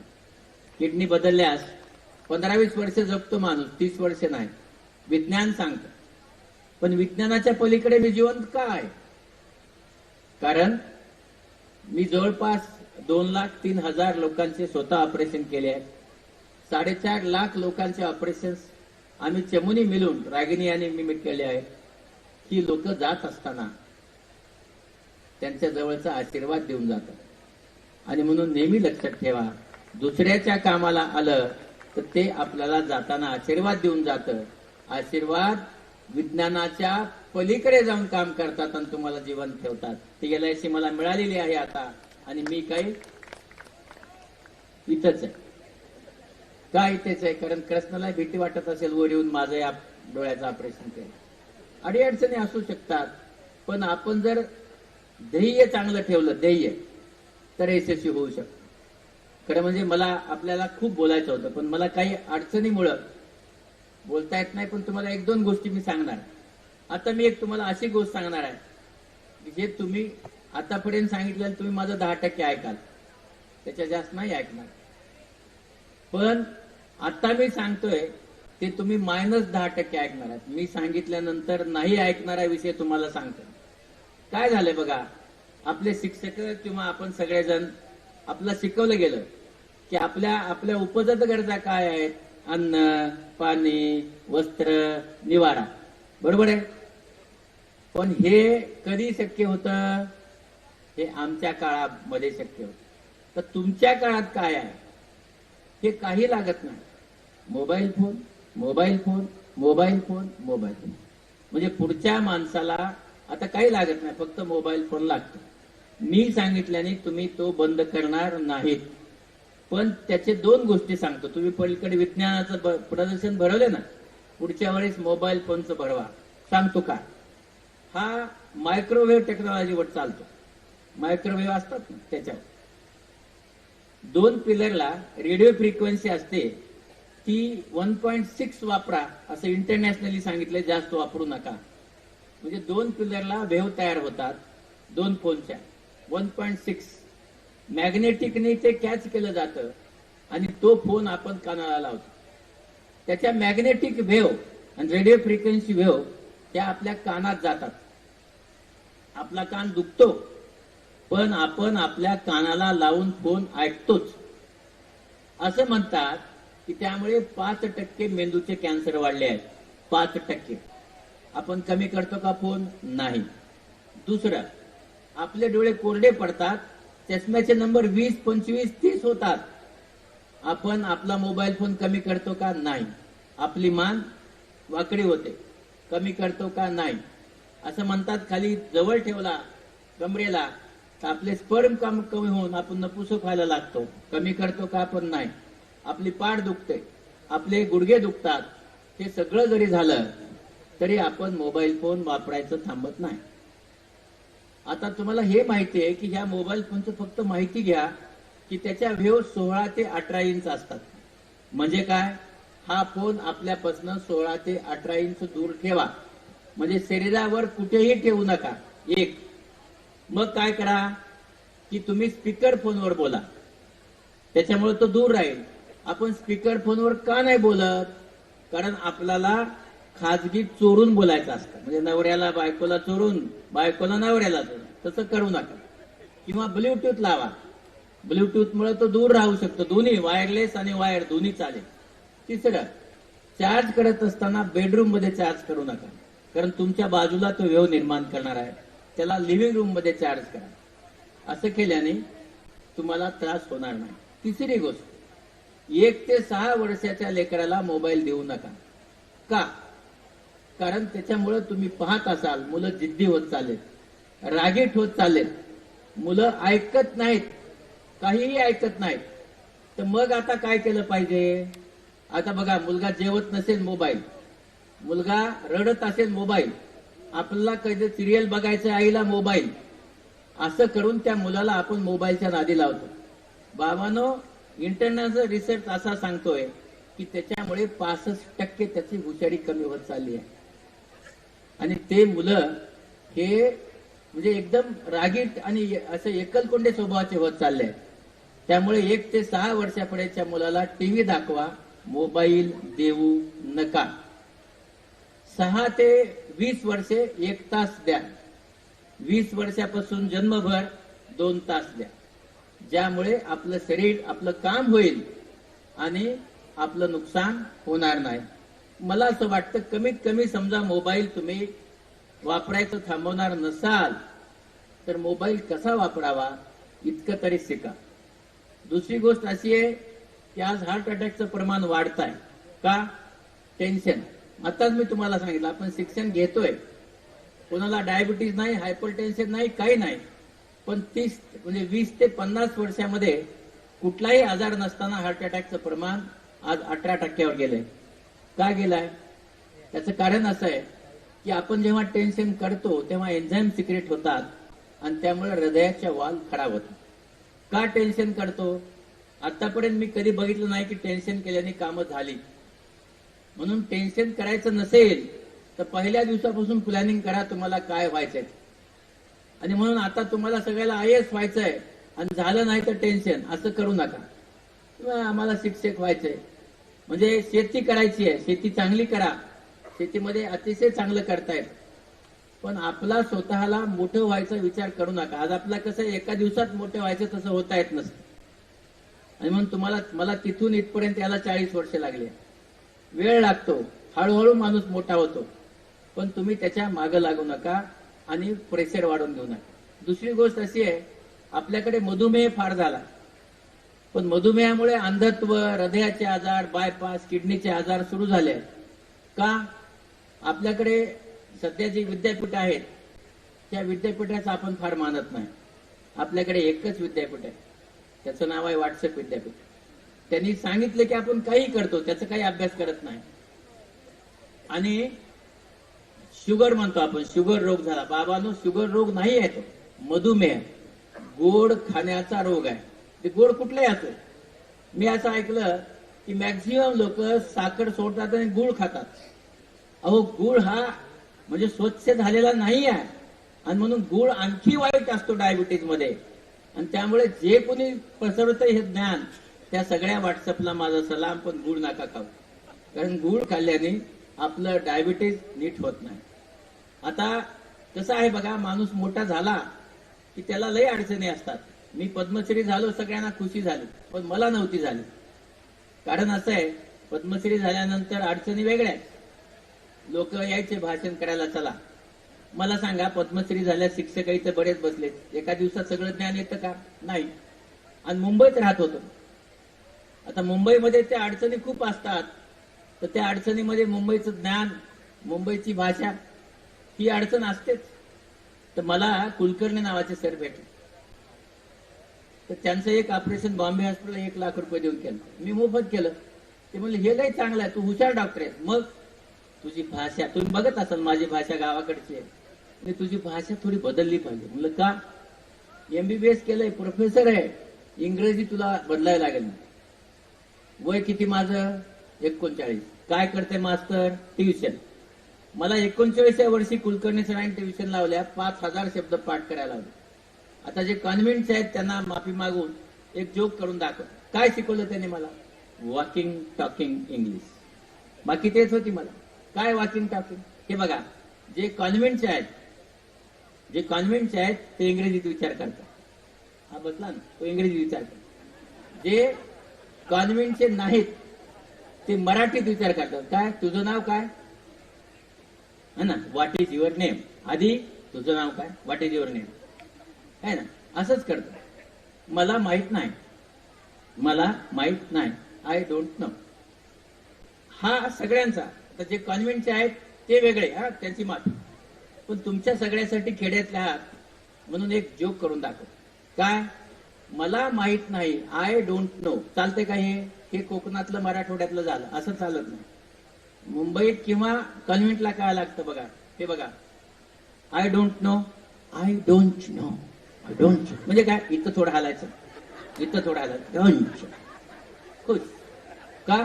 पुढच्या माणसाला काही कळू नये ती इंग्रजी बोलायची, म्हणजे हुशार. कारण कळतच नाही ना. आणि ती आपण आय डोंट नो. आता आपण फोनवर या, अरे कोण बघायला तुला या, तर हे सगळं शिकवलं त्यांनी मला. त्याच्यानंतर मी 42 कंट्रीत गेलो. काय? डोंट, काही कळत नाही, काही सांगायचं. म्हणून आपण जसा देश तसा वेश तशी भाषा झाली पाहिजे, असा मी तिथे शिकलो होतो. आणि ह्या पद्मश्री नंतर भाषण करायला सांगितलं. आणि आले माझ्याकडे, ते म्हणाले, वसंत व्याख्यानमाला सगळ्यात प्रसिद्ध दादरला भाषण करायचं. मी म्हणून, साहेब मला काही भाषण येत नाही, मी कसं येणार? खिडकीच्या बाहेर गेले. म्हणले, खेड्यातलंय, घाटी आहे, ह्याला काय येतंय? आता मला सांगा, मी खेड्यातलाय का? चूक आहे का? नाही ना, घाटी आहे, मला याला काही येत नाही. मी म्हणलं, नाही, बोलून घेतलंय ना, मी येतो मला भाषण करायला.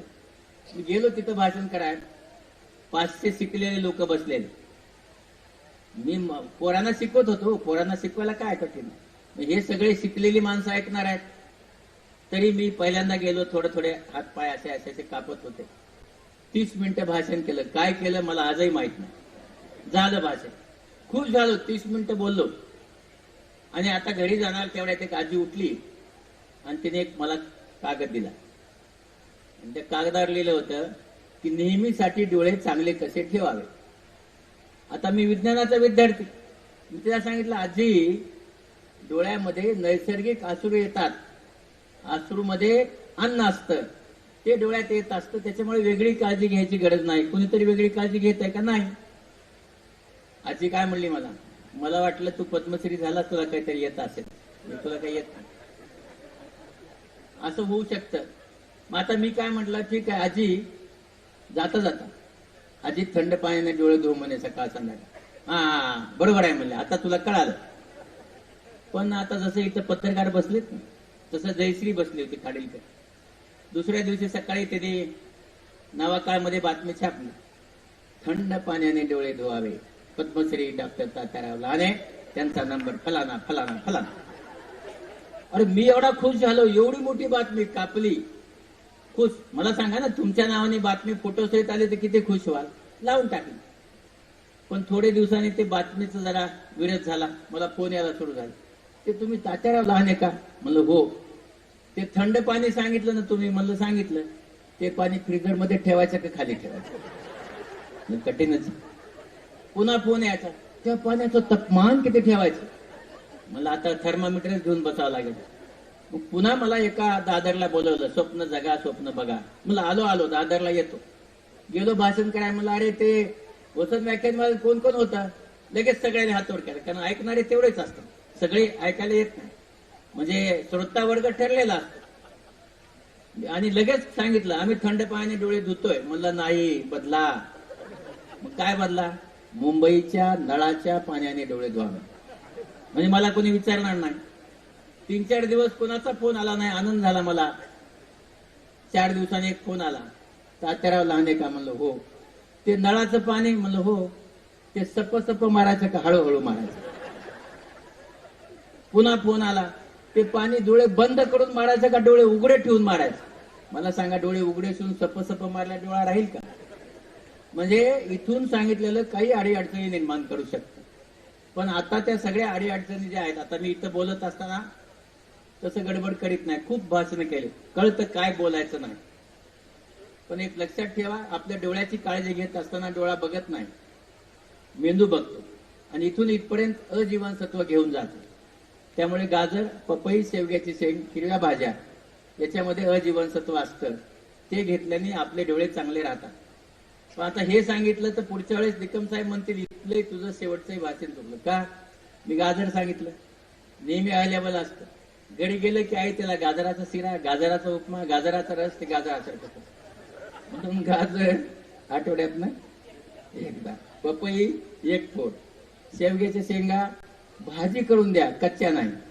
आलं लक्षात? असं केल्याने आपल्याला, मला असं वाटतं, त्याला अजीवनसत्व मिळतं. आपण सगळ्यांनी स्वतःच्या शरीरासाठी 1 तास द्या, व्यायाम करा, ज्याने तुम्ही म्हणजे तुमचं शरीर तंदुरुस्त ठेवाल. आणि आपण आज पाहिलं की एवढ्या मोठ्या माणसाच्या आज 17व्या जयंती निमित्त आपण इथं आलोय. त्यांच्यासाठी एकदा आपण टाळ्या वाजवून त्यांना आदरांजली वाहू. पहा, हा प्रयोग मी सरासरी भाषणाच्या शेवटी सगळीकडे करतो. त्याच्यात माझं कारण असतं तुम्हाला शिक्षण द्यावं. मास्तर आहे ना, शिक्षण द्यावं. काय शिक्षण देतो मी? कोण टाळ्या वाजवायला सांगतं? मेंदू सांगतो? नाही सांगत. हृदय सांगतं? नाही सांगत. हात सांगतात? नाही सांगत. तर आपल्या शरीरामध्ये कुठंतरी आत्मा, मन आणि थिंकिंग, मनाची जी ठेवण असते, तर त्याच्याप्रमाणे टाळ्या वाजतात. म्हणजे काही लोकांनी टाळ्या वाजवल्या नाहीत. काही लोकांनी, हे बघा असं, हे बोट दिसतात असे, तर ज्यांनी वाजवल्या नाहीत आणि ज्यांचे बोट असे होते, पुन्हा डोळे झाकून बघा, तुमच्यात बदल होणं गरजेचं आहे. तर ते जन्मभर त्यांची प्रगती नको आहे तिथं बडा.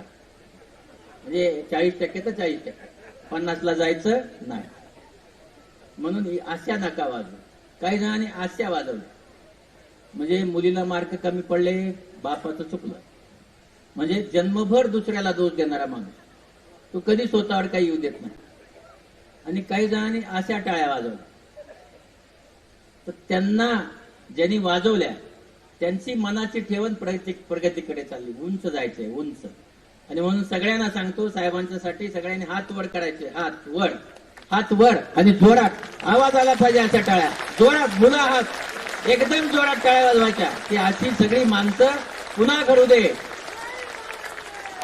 थँक्यू. दुसरं, हे बघा कसं असतं की तुम्ही सगळेजण लोकांच्यासाठी शिक्षण घेताय. सह्याद्री शिक्षण संस्था एवढं चांगलं काम करते, इथे सगळे ट्रस्टी काम करतात. त्या ज्या शिक्षण संस्थेत तुम्ही मोठे होताय त्या शिक्षण संस्थेसाठी एकदा अशाच हात वर झाल्याशिवाय टाळ्याला मस्त नाही, जोरात टाळ्या वाजायच्या, जोरातून त्याचा आवाज आला पाहिजे. थँक्यू. आणि शेवटच्या टाळ्या अशा वाजवायच्या की आपले शेखर साहेब आत्ता आमदार झालेत दुसऱ्यांदा, तर त्यांना उद्या मंत्री होते म्हणून जोरात टाळ्या वाजवायच्या की आपला एक मंत्री मिळाला पाहिजे. आता बघा, तुम्हाला मी 3दा टाळ्या वाजवायला सांगितलं, त्याचे कारण तुम्हाला सांगतो. एक तर तुम्ही मंदारचं भाषण ऐकण्यासाठी तुमची झोप जावी, तो माझा मुख्य उद्देश. दुसरं की योगात असं लिहिलं आहे की आपण जेव्हा अशा टाळ्या वाजवतो आपलं फुफ्फुस मोकळं होत. असं जेव्हा करतो, भात्यावर जसं फुफ्फुस दाबलं जातं तर ऑक्सिजन दुप्पट वेगाने आत जातं. हवेत 20% ऑक्सिजन आहे, तुम्ही कोविडमध्ये बघितलं. आणि सकाळपासून व्यायाम झाला नाही म्हणून ते कार्बन डायऑक्साईड मध्ये असतो, तर त्याला बाहेर काढतो हा ऑक्सिजन असं वाजवल्यामुळे, आणि त्या पेशीला ऑक्सिजन मिळतो. असं म्हणतात की योगामध्ये की अशा जर जोरामध्ये 1 मिनिट टाळी वाजवली तर त्या सगळ्या पेशीला तो ऑक्सिजन मिळतो आणि आपलं आयुष्य 1 दिवसांनी वाढतं. किती दिवसांनी? 1 दिवसांनी. आता पहा, गप्पा मारता मारता तुमचं आयुष्य मी 3 दिवसांनी वाढवून घेतलंय, 4थ्या दिवसांनी वाढवून घ्या. जय हिंद, जय महाराष्ट्र. धन्यवाद सर. यानंतर लगेचच भारती सरांचं मार्गदर्शन आपल्याला लाभणार आहे. पद्मश्री माननीय डॉक्टर तात्याराव लहाने सर, आज आपण व्यस्त कार्यक्रमातून आमच्या विनंतीला मान देऊन या ठिकाणी उपस्थित राहिलात, आम्हाला मार्गदर्शन केलं, त्याबद्दल आपले आभार व्यक्त करतो. यानंतर आजच्या कार्यक्रमाचे दुसरे प्रमुख अतिथी सन्माननीय मंदार भारते सर यांचं मार्गदर्शन आपल्याला लाभणार आहे. व्यवसाय पंथे चालावे, मान्य श्री मंदार भारते सर. तत्पूर्वी डॉक्टर सर निघाले म्हणून मी फक्त आभार व्यक्त करतो की त्यांच्या भाषणामुळे त्यांनी तुम्हाला जागा करून दिलं, तेव्हा मला जागे असलेले प्रेक्षक त्यांच्यामुळे मिळाले. आता एवढा वेळ जे भाषण तुम्ही ऐकत होतात ते मेरिटमध्ये आलेल्या एका विद्यार्थ्याचं भाषण ऐकत होतात, त्यामुळे त्यांना आधी बोलायला दिलं. कधीही मेरिटमध्ये न आलेल्या विद्यार्थ्याचं भाषण आता तुम्हाला तुमच्यासमोर मी सादर करतोय. माझ्या भाषणाला सुरुवात करण्यापूर्वी मी स्वर्गीय गोविंदरावजी निकम यांच्या स्मृतीला अभिवादन करतो. आता इथे राजे प्रतिष्ठानच्या लोकांनी गडकिल्ल्यांबद्दल सांगितलं म्हणून तिथूनच मला माझा विषय सुरू करायला आवडेल. आपण ज्या वेळेला सह्याद्री पर्वतावरून किंवा या सगळ्या कोकणाच्या रांगांवरून हेलिकॉप्टरने जातो त्यावेळेला सह्याद्री आपल्याला फार वेगळा दिसतो. मग आपण जेव्हा जमिनीतनं घाटातनं पायी चालत जेव्हा सह्याद्रीतनं जात असतो तेव्हा सह्याद्री वेगळा दिसतो. आपण जेव्हा बर्ड्स व्ह्यूने हेलिकॉप्टर मधून पाहतो तेव्हा तो सह्याद्री फार वेगळा दिसतो आणि आपण अचंबित होतो की या सगळ्या किल्ल्यांमध्ये इतक्या वर्षापूर्वी महाराजांनी कसे किल्ले बांधले असतील, कसे रस्ते केले असतील. सह्याद्री शिक्षण संस्थेचं नाव मी गेली अनेक वर्ष ऐकतो आहे. आत्ता आपल्या कार्यक्रमाला आल्यानंतर त्याचं वरून हेलिकॉप्टरने सह्याद्री पाहिल्यावर जसं अचंबित व्हायला होतं तसं तुमच्यामध्ये आल्यानंतर तुमची संस्था पाहिल्यावर साहेब मला अचंबित व्हायला झालं. इतकं सुंदर आणि इतकं अप्रतिम काम तुम्ही इथं उभं केलेलं आहे. आता इंग्रजीचा विषय, 2 विषय मला प्राधान्यानं मांडायचे आणि त्याचा जो क्रम होता तो क्रम लहाने सरांमुळे मला बदलावा लागला. तुम्हाला किस्सा सांगतो. मी ज्या वेळेला पूर्वी डॉक्युमेंटरी फिल्म बनवत असे त्यावेळेला एका आदिवासी भागामध्ये गेलो. त्या आदिवासी भागामध्ये एक झाडाच्या सालांपासून मुखवटे वगैरे बनवणारा कलाकार होता. त्याचं आम्हाला चित्रीकरण करायचं होतं. मी त्याच्या घरी गेलो तर मी बघितलं की त्याच्या भिंतीवर त्याचा पासपोर्ट लावलेला होता. आदिवासी जसा नेहमी आपल्या भागामध्ये असतात तसा वर संपूर्ण उघडा, कमरेला टॉवेल गुंडाळलेला आणि त्याच्या भिंतीवर पासपोर्ट, याचं मला विलक्षण आश्चर्य वाटलं. मी म्हटलं यार याच्याकडे कशासाठी, का पासपोर्ट का लावलाय, याच्याकडे का पासपोर्ट असेल. त्याला मी विचारलं की काय रे तुझं कसं काय, तू एवढ्या छोट्या खोपटामध्ये राहतोस, तुझ्याकडे हा पासपोर्ट आहे, त्या पासपोर्टवर शिक्के पण मारलेले आहेत, मी तू परदेशातही जाऊन आलायस, काय विषय. त्याला धड मराठी बोलता येत नाही, हिंदीचा पत्ता नाही. त्याला विचारल्यावर तो म्हणाला की मी एका सरकारच्या योजनेमध्ये कलाकार म्हणून मला लंडनला नेलेलं होतं. तिथे लंडनला गेल्यानंतर मग त्याने त्याचा अल्बम दाखवला.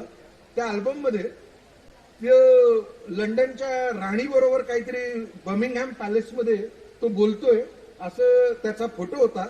ती पण ऐकते, हा पण बोलतोय. मला अजून आश्चर्य वाटलं. म्हटलं अरे तू कसं काय, मराठी तुला व्यवस्थित बोलता येत नाही, तू इंग्लंडच्या राणीशी काय बोलला असशील. तो मला म्हणे नाही तुमचं म्हणणं बरोबर आहे म्हणे, मला काय येत नाही म्हणे, मला इंग्रजी काही येत नाही, पण म्हणे मला मुखवटे बनवता येतात. तर ते जे मुखवटे मी तयार केले होते तर मला अधिकाऱ्यांनी असं सांगितलं की आपण एका प्रदर्शनामध्ये ते मुखवटे लावणार आहोत. ते मुखवटे जे आहेत ते मुखवटे बघायला कोणी आलं की ते विचारतील हाऊ मच. त्याने हाऊ मच विचारलं की आपण सांगायचं 5 पाऊंड्स. तर म्हणे मला राणीने विचारलं की हाऊ मच, मी तिला सांगितलं 5 पाऊंड्स. ती म्हणाली थँक्यू, मी म्हणालो थँक्यू. मला एक सांगा की कोणी हाऊ मच विचारलं की 5 पाऊंड सांगायचं, याच्या पलीकडे इंग्रजी काय असतं, ते आपल्याला कशासाठी लागतं, आणि याच्या पलीकडे बिझनेस तरी काय असतं. आपल्या सगळ्या तमाम मराठी माणसांचा आणि विशेषतः ग्रामीण भागातून आलेल्या मराठी माणसांचा गेले 50-100 वर्ष असा समज करून दिला की आपल्याला जर इंग्रजी चांगलं येत नसेल तर आपण माणूस म्हणून जराही उपयोगाचं नाही. मग होतं काय, वारंवार असं दृष्टी आपल्याला लक्षात येतं की इंग्रजी बोलणारे फुलपाखरं सुद्धा जोरजोरात फडफड करतात आणि इंग्रजी न येणारी आपली वाघरं सुद्धा डरकाळी फोडायचं सोडून उगाच म्याव म्याव करत बसलेले आपल्याला गावोगाव सापडतात. जगाचा नकाशा असा समोर आणा. 36 देशांमध्ये मी देखील प्रवास केलाय. जगाचा नकाशा असा बघत बघत बघत बघत तुम्ही जाल तर तुम्हाला असं लक्षात येईल, जपान पासून सुरुवात करा, इंग्रजी येत नाही, वर या, रशियाचा अख्खा डावीकडून उजवीकडे पसरलेला रशिया बघा, इंग्रजी येत नाही. फ्रान्समध्ये जा, इंग्रजी येत नाही. चायनामध्ये जा, इंग्रजी येत नाही. एअरबस सारखं, म्हणजे मी काय व्यवसायातलं म्हणून तुम्हाला सांगतो, एअरबस सारखं विमान बनवणारी कंपनी, इंग्रजी येत नाही. फ्रेंचमध्ये त्यांनी बनवलेलं असतं. त्याच्यानंतर चायनामध्ये उतरा, इंग्रजी येत नाही. अख्खा पूर्ण युरोपमध्येही 3/4 युरोपला इंग्रजी येत नाही. आपण कोणाला घाबरत आहोत. आपल्याला एक म्हणजे मला फार ते आता गडकिल्ल्यांचा विषय निघाला म्हणून छत्रपती शिवाजी महाराजांचं एक फार सुंदर चित्र आहे. त्या चित्रामध्ये कुठला तरी इंग्रजी वकील आहे. तो इंग्रज वकील शिवाजी महाराजांना काहीतरी सांगतोय आणि महाराज ऐकताय किंवा त्याला आदेश देत आहे. मग मला असं लक्षात आलं की महाराज तर शिकलेले नव्हते. मग महाराज त्या वकिलाशी काय बोलले असतील. मग मला असं लक्षात आलं की इंग्रजी तर कोणालाही बोलता येईल, राज्य करता यायला पाहिजे. महाराजांना राज्य करता येत होतं म्हणून वकील त्याच्यासमोर असा उभा होता. आपला प्रॉब्लेम असा आहे की आपण इंग्रजी शिकायला जातो आणि राज्य करणं विसरून जातो. आपल्याकडे काहीतरी मौल्यवान असतं. मी हे इतक्या विस्ताराने का सांगतोय याचं कारण ज्या ज्या ठिकाणी मी महाराष्ट्रामध्ये ग्रामीण भागामध्ये मुलांशी बोलतो त्या वेळेला मला असं लक्षात येतं की फक्त इंग्रजी या एका विषयाने ते आपल्या कोशामध्ये जाऊन बसतात. ते येत नाही म्हणजे आपल्याला काही समजत नाही असं ते स्वतःला मानत राहतात आणि त्याचा आपला स्वतःचा कॉन्फिडन्स जो आहे तो ते सर्वथैव गमावून बसतात. तर माझी तुम्हाला विनंती आहे की शिकायचंच असेल तर राज्य करायला शिका. इंग्रजी बोलण्यासाठी माणसं ठेवता येतात, हे आपण वारंवार पाहिलेलं आहे. दुसरा मुद्दा म्हणजे माझा इंग्रजीला अजिबात विरोध नाही, अजिबात विरोध नाही. इंग्रजी बोलू नये वगैरे असलं मी काय म्हणजे इंग्रजी बोलायला काय माझी हरकत नाही. इंग्रजी बोलायचं इंग्रजी बोला, तमिळ बोलायचं तमिळ बोला. मला तमिळही येत नाही, त्याची मला लाज वाटत नाही. ती माझ्या देशातली भाषा आहे. मला शेजारची कन्नडी काय बोलता येत नाही त्याची मला लाज वाटत नाही, भीती पण अजिबात वाटत नाही. पण मला इंग्रजी येत नाही याची मला भीती वाटते, याला मला ऑब्जेक्शन आहे. एक किस्सा मला तुम्हाला सांगितल्याशिवाय राहत नाही. माझी एक पार्टनर आहे, ती रशियन आहे. तिला एकही शब्द, मी काही वेळेला हे बोललोय, कदाचित युट्यूबवरही असेल, सर तिला काही वेळ तिला एकही इंग्रजी शब्द येत नाही, मला एकही रशियन शब्द येत नाही. आम्ही दोघं मिळून एक एकत्र विमान उडवतो, तेही भलत्याच देशामध्ये. आम्हाला एकमेकांशी बोलता येत नाही कारण आम्हाला एकमेकांची भाषाच कळत नाही. पण तरीही आमचं बरं चाललंय. गेले 4-5 वर्षे तरी आम्ही एकत्र आहोत. आमचं विमान बरं उडतंय. तिचं आणि माझ्यामध्ये जे काही पैशाचं वाटप किंवा भांडणं व्हायचे ते पण तसे माझ्या इथे मराठी इंग्रजी लोकांबरोबर होतात, तसंच तिच्याबरोबर होतात. आणि याच्या पुढे जाऊन एक असं आहे की मला हे एवढ्या वर्षांच्या आमच्या संभाषणातनं कळलेलं आहे की त्या म्हातारीचं तिच्या सुनेशी पटत नाही. आता मला इंग्लिश मला रशियन येत नाही, तिला इंग्लिश येत नाही, तरी जर मला कळू शकतं की तिचं आणि तिच्या मोठ्या सुनेचं पटत नाही, तर याचा अर्थ भाषा ही फक्त तेवढ्या पुरतीच आहे हे आपण समजून घेतलं पाहिजे. जर आपल्याला खरंच काहीतरी करायचं असेल तर काय करायला पाहिजे? जे आपण करतो आहोत त्याच्यामधलं, म्हणजे जसं एअरबसची जी मॅन्युअल्स असतात, ही सगळी विमानं येतात ना, त्यांची जी मॅन्युअल्स असतात, जी मॅन्युअल्स ठरवतात की ह्या विमान मेंटेन कसं करायचं, हे विमान उडवायचं कसं, हे ठरवणारी जी मॅन्युअल्स आहेत ती फ्रेंचमध्ये आहेत. भारताचं सैन्य जी रशियन विमानं वापरतात, लढाऊ विमानं असतील, हेलिकॉप्टर्स असतील, ती सगळी मॅन्युअल्स रशियनमध्ये आहेत. गरज आहे ती विमानाचं डिझाईन करता येतंय का हे समजून घेण्याची. गरज आहे ते हेलिकॉप्टरचं डिझाईन मला करता येतंय का त्याची. लोक आपली भाषा नंतर शिकून घेतील. सो माझं कळकळीची विनंती आहे, कळकळीचं सांगणं आहे. इथं इतकी सुंदर ती विज्ञानाची प्रदर्शनं मी पाहिली, इतकी सुंदर ती चित्रांची प्रदर्शनं मी पाहिली. उगाच ते बिंग बोलता येतंय का, बिन बोलता येतंय का, वॉज येतंय का, वूड येतंय का, कूड येतंय का, माझी काय हरकत नाही. जमलं ते शिकेल, जसा वेळ होईल तसं ते शिका. पण चित्र काढता येतंय ना, ते महत्वाचं आहे. विज्ञानाचे प्रयोग करता येत आहेत ना, ते महत्वाचं आहे. आणि तुम्ही लक्षात ठेवा, म्हणजे इट इज व्हेरी सरप्राइझिंग साहेब, चित्र आणि विज्ञान याला भाषा लागत नाही, याला धर्म लागत नाही, याला जात लागत नाही, याला अहंकार नाही, याला आरक्षण नाही, याला काही नाही. इतकी स्वच्छ, इतकी शुद्ध असते जेव्हा कोणतीही गोष्ट इतक्या चांगल्या फॉर्म मध्ये आपल्या समोर सादर होते. आता मी थोडंसं अपेक्षित आहे माझ्याबद्दल सांगणं, म्हणून मी आपल्याला सांगतो की माझं आणि विमान वगैरे याचा काही संबंध नव्हता. आता आम्ही भारतामधली प्रमुख कंपन्यांपैकी एक आहोत आणि कदाचित पहिल्या 3 आहोत. हे करत असताना आपल्या देशामध्ये कोणतेही दुसऱ्या देशातले राष्ट्रप्रमुख येतात, आपल्या देशातले पॉलिटिशियन्स, सेलिब्रिटी, बाबा लोक, फिल्मवाले, उद्योजक, हे सगळे जण लाईनीने माझे क्लायंट आहेत. त्यामुळे आम्ही नेहमी असं सांगतो की ज्याच्या वर्तमानपत्रांच्या हेडिंगमध्ये जो आहे तो प्रत्येक जण माझा क्लायंट आहे. हे करत असताना ह्या विमानांचा व्यवसाय वगैरे असण्याशी माझा काही संबंध नव्हता. मी मध्यमवर्गीय बॅकग्राऊंड मधनं येतो. माझा डॉक्युमेंटरी फिल्म बनवण्याचा व्यवसाय होता. आम्हाला एकदा संधी मिळाली की हेलिकॉप्टर वापरून या सह्याद्रीचं शूटिंग करायचं. शेवटपर्यंत परवानगी मिळाली नाही म्हणून हेलिकॉप्टर वापरता आलं नाही. नाशिकला राहायचो, त्याला ठरवलं की आपण आता याचा धंदाच करूया. जर आपल्याला मिळाली नाही परवानगी, या अर्थी इथं काहीतरी संधी आहे, आपण याचा धंदा करू. त्याप्रमाणे धंदा करण्यासाठी आलो. एकच गोष्ट माहीत होती की जुहू विमानतळावर हेलिकॉप्टर्स उभे असतात. मित्र राहायचा तेव्हा मुंबईमध्ये, त्यामुळे त्याच्या घरी राहण्याची सोय होती. त्याची मोटरसायकल काढून एअरपोर्टवर गेलो. एअरपोर्टवर गेल्यानंतर त्यांनी विचारलं आतमध्ये कोणाकडे जायचंय. 2009 सालची 8 सालची गोष्ट आहे.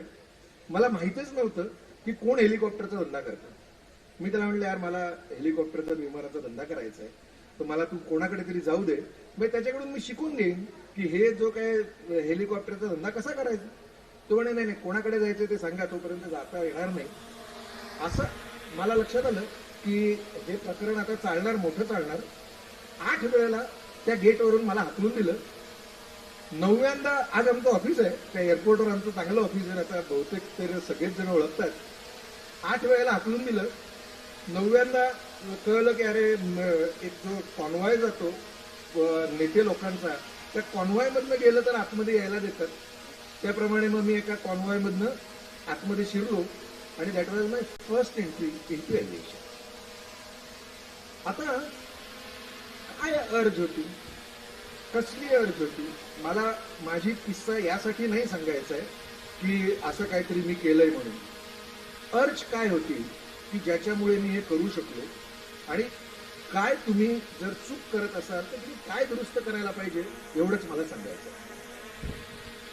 अर्ज ही होती की मी माझ्या स्वतःच्या स्वप्नाचा पाठलाग करत होतो. विमानाचा धंदा करणं, हेलिकॉप्टरचा धंदा करणं हे माझं स्वतःचं स्वप्न होतं. म्हणून 8 वेळा नाही, त्याने मला 80 वेळा हाकलून दिलं असतं तरी पण मी या धंद्यात आलोच असतो. जग अख्खं उलट पलट झालं असतं तरी पण मी या धंद्यामध्ये आलोच असतो. ही माझी जिद्द नाही. आता जसं आपण याचं सचिन तेंडुलकरचं पाहतो, उन्हातानामध्ये प्रॅक्टिस करतो. जे कोणी क्रिकेट खेळत असतील त्यांना माहिती आहे, उन्हातानात प्रॅक्टिस करतो, घाम येतो, थकतो, तरी पण तो का बरं पुन्हा पुन्हा दुसऱ्या दिवशी पण ग्राउंडवर येतो? कारण की तो स्वतःच्या ध्यासाचा पाठलाग करत असतो. जे त्याला आवडतं त्या मार्गावर तो चालत असतो. म्हणून त्याला त्या उन्हातानाचं काही वाटत नाही, हाकलून दिल्याचं काही वाटत नाही, अपमानाचं काही वाटत नाही, काहीच वाटत नाही. आपल्या बहुतांश जणांचा करिअरचा जो ट्रॅक आहे तो इथे चुकतो. ते एक असं फार भारी वाक्य आहे की दुनिया का सबसे बड़ा रोग क्या कहेंगे लोग. आजूबाजूला माणसं असतात, मित्र असतात, आपल्याला असं वाटतं की मला मार्क मिळाले तरच माझ्या आयुष्याचं कल्याण होणार आहे, सायन्सला जाणं प्रतिष्ठेचं आहे, अमुक एक काहीतरी करणं प्रतिष्ठेचं आहे. मग आपण स्वतःची स्वप्न काय आहेत याचा विचार न करता आईबापाची काय इच्छा आहे, आजी आजोबांची काय इच्छा आहे, कशाला प्रतिष्ठा आहे, काय केलं तर लोक मला चांगलं म्हणतील, असा कुठला तरी एक मार्ग निवडतो आणि त्या मार्गावर आपण स्वतःला चालवायला सुरुवात करतो. एक गोष्ट सत्य मी आपल्याला सांगतो की स्वतःच्या डोळ्यांनी दुसऱ्याची स्वप्न कधीही पूर्ण करता येत नाही. आपल्याला आपल्याच डोळ्यात आपलीच स्वप्न असावी लागतात. मागे मी एकाला म्हटलेलं, तो मला म्हणला की काय रे तुझं काय चाललंय? म्हणजे नाही म्हणे, माझ्या आजीची अशी एक इच्छा होती, मी डॉक्टर बनायला पाहिजे म्हणून मी आता डॉक्टरीचा प्रयत्न करतोय. आपल्या भारतीय घरांमध्ये ना म्हातारे कोताऱ्यांच्या अशा इच्छा फार प्रॉब्लेमॅटिक असतात आणि ते भयंकर त्रास देतात. मी म्हटलं तुला शक्य झालं तर तुझ्या आजीला जाऊन समजाव की तू प्लीज माझ्या करिअरमध्ये मी काय करायचं याच्याबद्दल इच्छा बाळगू नकोस. तू एवढीच इच्छा बाळग की मी जे करेन ते सर्वोत्कृष्ट करू शकेन आणि त्याच्यात मी आनंदी राहू शकेन. आता माझा 2 गोष्टींना मी जसं म्हणलो होतो, मला गंभीर आक्षेप आहेत. जसं इंग्रजीबद्दल आक्षेप आहे तसा माझा गंभीर आक्षेप जो आहे तो एमपीएससी यूपीएससीच्या तयारी करणाऱ्या मुलांबद्दल आहे. अख्खाच्या अख्खं देश, अख्खच्या अख्खं राज्य एमपीएससी यूपीएससीच्या तयारीमध्ये लागलंय. कोणत्याही खेड्यापाड्यात जा, कोणालाही विचारलं तर तो सांगतो तू करतो काय? तर मी स्पर्धा परीक्षांची तयारी करतो. मी स्पर्धा परीक्षांच्या अजिबात विरुद्ध नाही बरं का, म्हणजे तो गैरसमज करून घेऊ नका. पण मी स्पर्धा परीक्षा हयातभर देत राहायच्या विरुद्ध आहे आणि स्पर्धा परीक्षा हे माझं ध्येय आहे असं समजून. काय चित्र आहे, घराघरात चित्र आहेत, विचारून बघा. कदाचित तिथं बसलेले असतील. बिचारा तरुण पोरगा 30 काय FY SY TYच्या मधून बाहेर येतो. बाहेर आल्यानंतर सगळेजण विचारायला सुरुवात करतात पुढं काय? तो सांगतो मी स्पर्धा परीक्षांची तयारी करतोय. साहेब आपण सांगू शकाल? त्याला त्याच दिवशी स्वतःचा युनिफॉर्म दिसायला लागतो, त्याला त्याच दिवशी आपली गाडी दिसायला लागते, आपली पोस्ट दिसायला लागते. पहिली वर्ष तयारी करतो ते काय, ते सगळे मिळून 3-3 लाख मुलं बसतात, जागेची भरती होते 200. तो बिचारा तयारी करत राहतो. पहिल्या वर्षी सगळ्यांना सांगतो की मी स्पर्धा परीक्षेची तयारी करतोय. पहिल्या वर्षी यश मिळत नाही. दुसऱ्या वर्षी तो बिचारा लोकांना सांगेन असं सुद्धा होतो. तो फक्त टाळायला लागतो. नातलग टाळ, मित्र टाळ, कारण ते विचारतील करतील काय, बरोबरची मुलं पुढे गेली आहेत आणि हा अजून स्पर्धा परीक्षेची तयारी करतोय. आपण हे करत करत अशा जागी येऊन पोहोचलोय की मला परवा कोणीतरी म्हणालं की काही लोकांना 45व्या वर्षापर्यंत स्पर्धा परीक्षा देण्याची सरकारने परवानगी दिलेली आहे. सरकारला जे करायचं ते सरकार करेल, पण आपण कुठेतरी थांबणार आहोत की नाही? घराघरामध्ये अशी स्वप्न विसरून गेलेले आणि 4 चौकात जायची लाज वाटणारी मुलं आपण तरुण वयामध्ये बनवून ठेवली, ज्यांच्याकडे एकच उत्तर आहे की काय करतो तो स्पर्धा परीक्षांची तयारी. तो जेव्हा 5-6 वर्षांनी भानावर येतो तेव्हा जग पुढे निघून गेलेलं असतं आणि तो काही उपयोगाचा राहिलेला नसतो. राजकीय कारणांसाठी आपण करतोय. गावोगाव असे मुलांचे जथ्थेचे जथ्थे आपण तयार करून ठेवले, ज्यांना असं वाटते की ते पण IPS UPSC करतील. आणि त्या पुन्हा सांगतो, शहाणे असाल तर दुसरा आयटम, आणि तो दुसरा आयटम पण फार फार तर ज्या वर्षी तुम्ही परीक्षा दिली त्याच्या इमिजिएटली दुसऱ्या वर्षी जर जमलं नाही तर हा नाद सोडा. जर कोणी असं तुम्हाला सांगत असेल की तो तर 4थ्या अटेम्प्टला झाला, 5व्या अटेम्प्टला झाला, तर त्याला तुम्ही जसा अनंत अंबानी आहे तो असं म्हणून सोडून द्या. तुम्ही अनंत अंबानीबद्दल फाईट करायला जाता का? त्याच्या लग्नात त्याच्या बापाने 1800 कोटी खर्च केले. तुमच्या बापाच्या मागे लागता का तुम्ही की माझ्या पण लग्नात 1800 कोटी खर्च कर? हे सगळं इतकं दुष्टचक्र आहे की या दुष्टचक्रामधनं जर आपण सावरलो नाही, 2 आयटम नंतर स्पर्धा. आता तुम्हाला मी एक इंटरेस्टिंग फॅक्ट सांगतो. मी ज्या ज्या वेळेला मराठी पोरांना सांगतो की नोकऱ्यांच्या नादी लागू नका, तुम्हाला नोकऱ्या मिळणार नाहीत, सरकारकडे नोकऱ्या राहिलेल्या नाहीत. तुम्ही आमदार साहेबांना विचारा की रोज त्यांच्याकडे येणारी माणसं जी आहेत ती माणसं, आता त्यांचे वडीलही खासदार होते म्हणजे त्यांनी तेही पाहिलेलं असणार, ते कशासाठी येतात? आमदार साहेब शिफारस करा, मला कुठेतरी नोकरी द्या, मग तुमच्या संस्थेत नोकरी द्या, दुसऱ्यांच्या संस्थेमध्ये नोकरी द्या, बाहेर नोकरी द्या, याच्या शिफारशी घेऊन येतात. आता तुम्हाला एक गंमत सांगतो की मागच्या वर्षी स्पर्धा परीक्षांना एकूण मुलं जी बसली होती ती साधारण काहीतरी 3-1 लाख मुलं बसली होती. त्या 3-1 लाख मुलांमधून 300 जणांना नोकऱ्या मिळाल्या असतील, कदाचित 250 जणांना नोकऱ्या मिळाल्या असतील, बरोबर आहे. मागच्या वर्षी महाराष्ट्रामध्ये साधारण 2.25 लाख लोकांनी GST काढलं, स्वतःचा धंदा सुरू करायचं GSTचं सर्टिफिकेट 2.25 लाख लोकांनी काढलं. 3 लाख मुलं MPSCच्या परीक्षेला बसली, 300 मुलं पास झाली, 2,99,000 आणि काय जो काय नंबर असेल ती मुलं फेल झाली. काय करतायत मला माहिती नाही, कदाचित पुढच्या परीक्षेची तयारी करतायत. 2 लाख जणांनी GSTचं सर्टिफिकेट काढलं असेल. मी असं गृहीत धरतो की 1 लाख जणांचे धंदे फसले, त्यांना धंदा करता आला नाही, तरीही यशस्वी होऊन पोटा पाण्याला लागलेल्यांची संख्या किती? 50%. 1 लाख लोक स्वतःचं पोट स्वतःचा धंदा करून चालवतात आणि तेच 3 लाख अत्यंत गुणवत्तावान मुलं काय करतात? 300 जागा मिळत आहेत की नाही, माझा धंदा करणारा मी तुम्हाला जे सांगतोय त्याच्यात कमी रिस्क आहे का या स्पर्धा परीक्षांच्या मागे जाण्यात कमी रिस्क आहे? तुम्ही ठरवा. आता आपण पाहतो इतके मोठ्या व्यवसाय करायच्या संधी उपलब्ध आहेत, इतका पैसा जगभरामध्ये वाहतोय, त्या पैशातनं आपलं इतकं नशीब बदलू शकतं. पण या व्यवसायाला जाण्याचे पर्याय आपल्या मराठी घरांमध्ये लहानपणापासून आपण आपल्या मुलांना देत नाही. आपण आपल्या मुलांना काय सांगतो? बाबा रे तू काही कर, कसा तरी पास हो आणि कुठेतरी जाऊन चिकट. नोकरीला लागण्याचं इतकं समर्पक उत्तर आपण दुसऱ्या कुठल्या भाषेमध्ये असेल असं मला वाटत नाही. त्याने का नाही धंदा करायचा? आपण हा पर्याय स्वतःच्या मनामध्ये का नाही ठेवायचा? मी समजू शकतो कदाचित 20-25 वर्षापूर्वी माझ्या आईवडिलांच्या पिढ्यांमध्ये जसं तात्यारावांनी सांगितलं की इलाजच नव्हता म्हणून त्यांना काही दुसरा पर्याय नव्हता, जी पहिली संधी मिळेल ती संधी पोटापाण्याची घ्यायची शक्यता होती.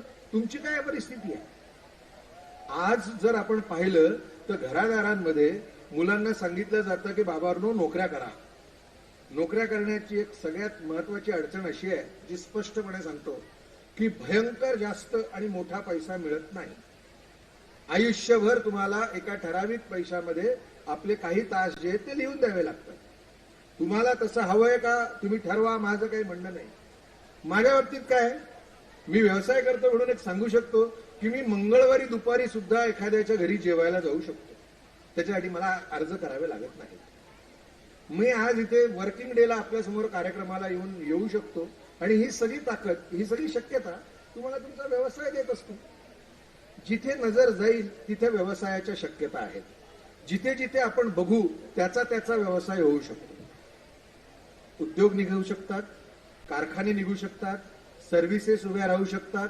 त्या सगळ्यातून मी म्हटलं तसं की जो करू शकाल, जिकडे नजर जाईल त्याच्यातनं आपले व्यवसाय उभे राहू शकतात.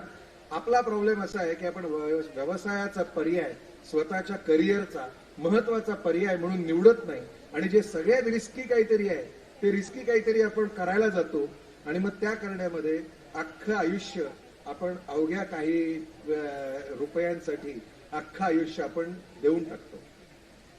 शेवटाकडे येतो. मी मगाशी जे सांगितलं होतं की अंतिमतः काय करायचं, आपल्या करिअरमध्ये कसं करायचं, काय करायचं, याची काही मला सुचलेली सोपी उत्तरं आहेत. मला असं वाटतं की माझं करिअर कोणतं, बरेचसे विद्यार्थी इथं समोर बसलेत म्हणून कृपया नीट कान देऊन ऐका. माझं करिअर कोणतं, शांतपणे डोळे मिटायचे आणि विचारायचं की मला जर असं सांगितलं की हा माझा आयुष्यातला शेवटचा तास आहे, तर या शेवटच्या तासामध्ये मी काय करायला मला आवडेल, हा प्रश्न स्वतःला विचारायचा. त्या प्रश्नाचं जे उत्तर असेल तेच तुमचं करिअर असतं. आणि दुसरा प्रश्न विचारायचा की या शेवटच्या तासात मला कोणाला भेटावं असं वाटेल. ज्यांची नावं समोर येतील तेवढेच तुमचे जवळचे असतात, बाकीची सगळी मतदारसंघाची यादी असते.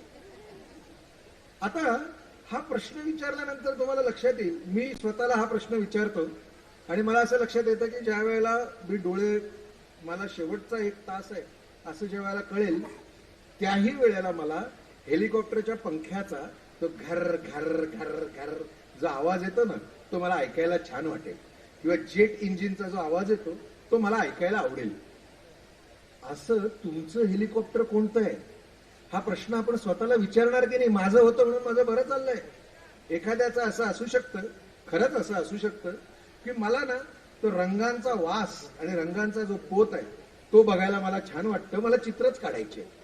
एखाद्याचं असं असू शकतं की मला फक्त उत्तम स्वयंपाक करायचंय आणि हॉटेल चालवायचंय. एखाद्याचं असं असू शकतं की मला शिकवायचंय, मनापासून शिकवायचंय, फक्त डीएड करून मला नोकरी मिळेल म्हणून नाही, मला शिकवायला आवडतं म्हणून मला करायचंय. मी तुम्हाला खरंच सांगतो, हे मार्क, त्याची रेस, त्याच्यामधलं करिअर, या सगळ्याबद्दल आदर, माझं काय म्हणणं नाही, पण सगळ्या जणांचं करिअर ते असू शकत नाही.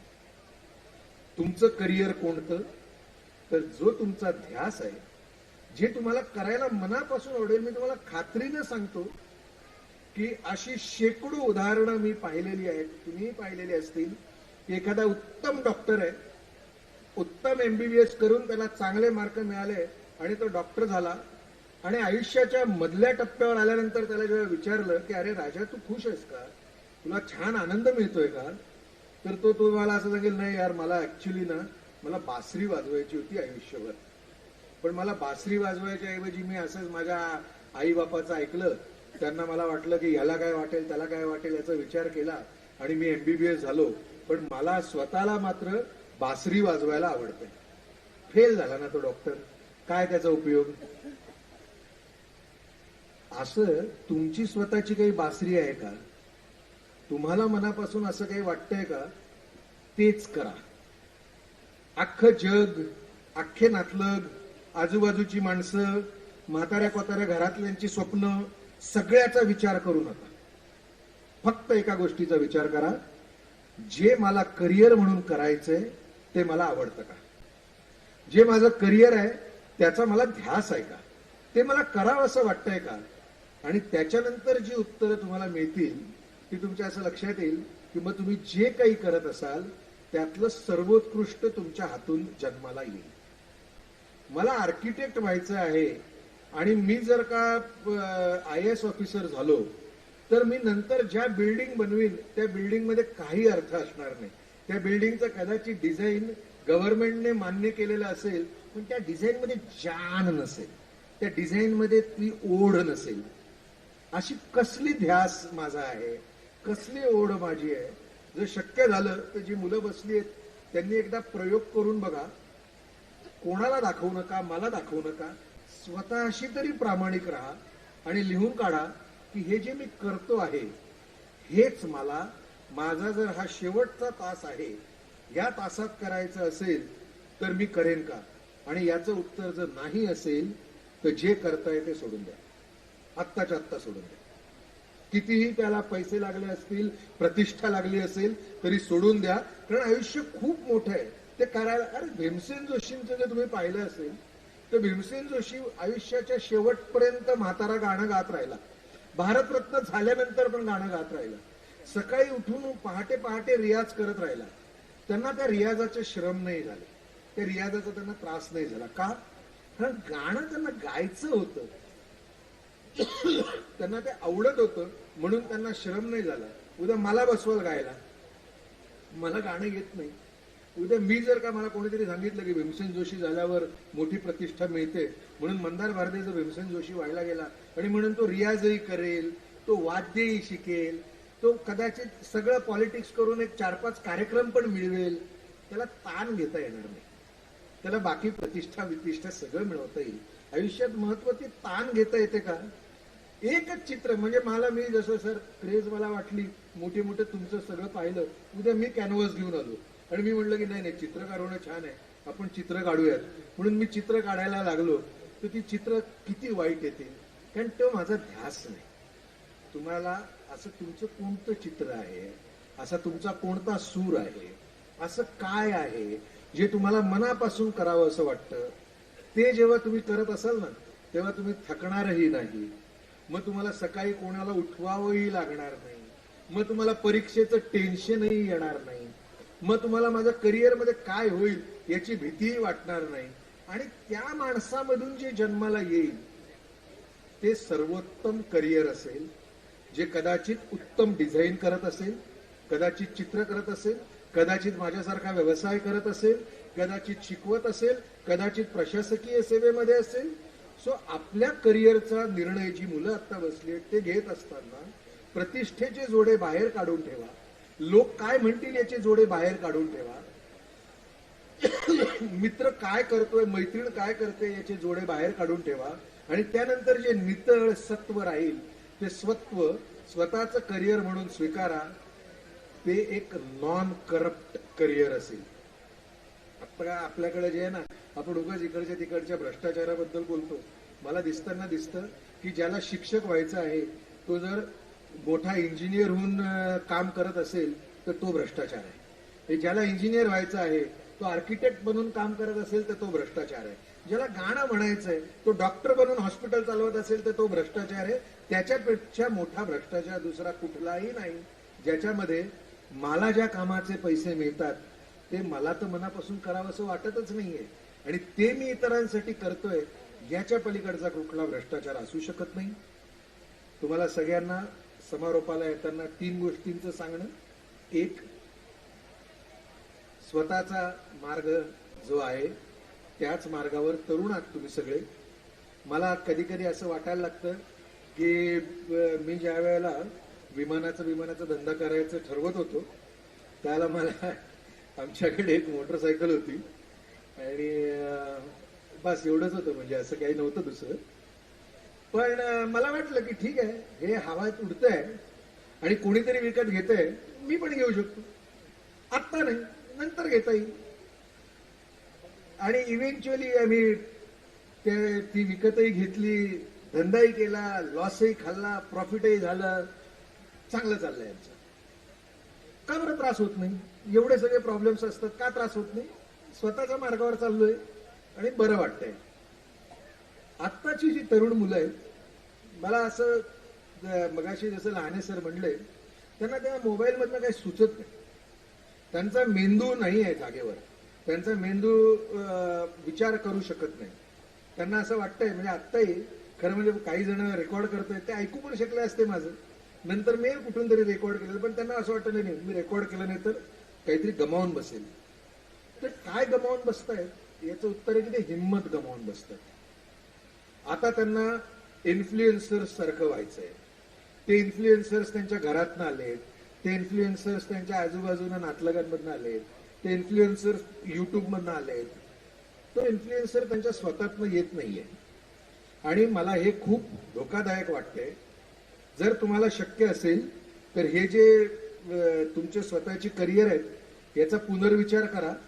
जेव्हा तुम्हाला तुमचं स्वतःचं करिअर सापडतं त्याला हिंमत आपोआप येते. मग तुमच्याकडे विमान नसलं, हेलिकॉप्टर नसलं तरी तुमच्यामध्ये एक हिंमत येऊन जाते की मी आता लवकरच हे घेणार आहे आणि मग ते तुम्ही घेऊ शकता. पण हे त्याच वेळेला शक्य होतं जेव्हा तुमच्या डोळ्यांमध्ये तुमची स्वतःची स्वप्न असतात, उधार आणलेली स्वप्न नसतात. दुसरा भाग आहे की आपल्याकडे एक सवय आहे, आपल्याला कोणासारखं तरी व्हायचंय. मग आपण पिक्चर पाहतो, नातलग असतात, घरी चुलते बिलते असतात, त्यांचा आदर्श घेतो आणि त्यांच्यासारखं होण्याचा प्रयत्न करतो. आपण इथे ॲग्रिकल्चरची बरीच मुलं असण्याची शक्यता आहे. तुम्ही पाहिलं असेल हॉर्टिकल्चर वाल्यांनी आणि यांनी प्रत्येक फूल वेगळं असतं. कोणतंही गुलाब हा गुलाबासारखं वाढण्याचा प्रयत्न करतो. त्याच्या शेजारी मोगरा असेल तर तो अशी जिद्द बाळगत नाही की उद्या ना मी पण प्रयत्न करीन आणि मी मोगरा होईल.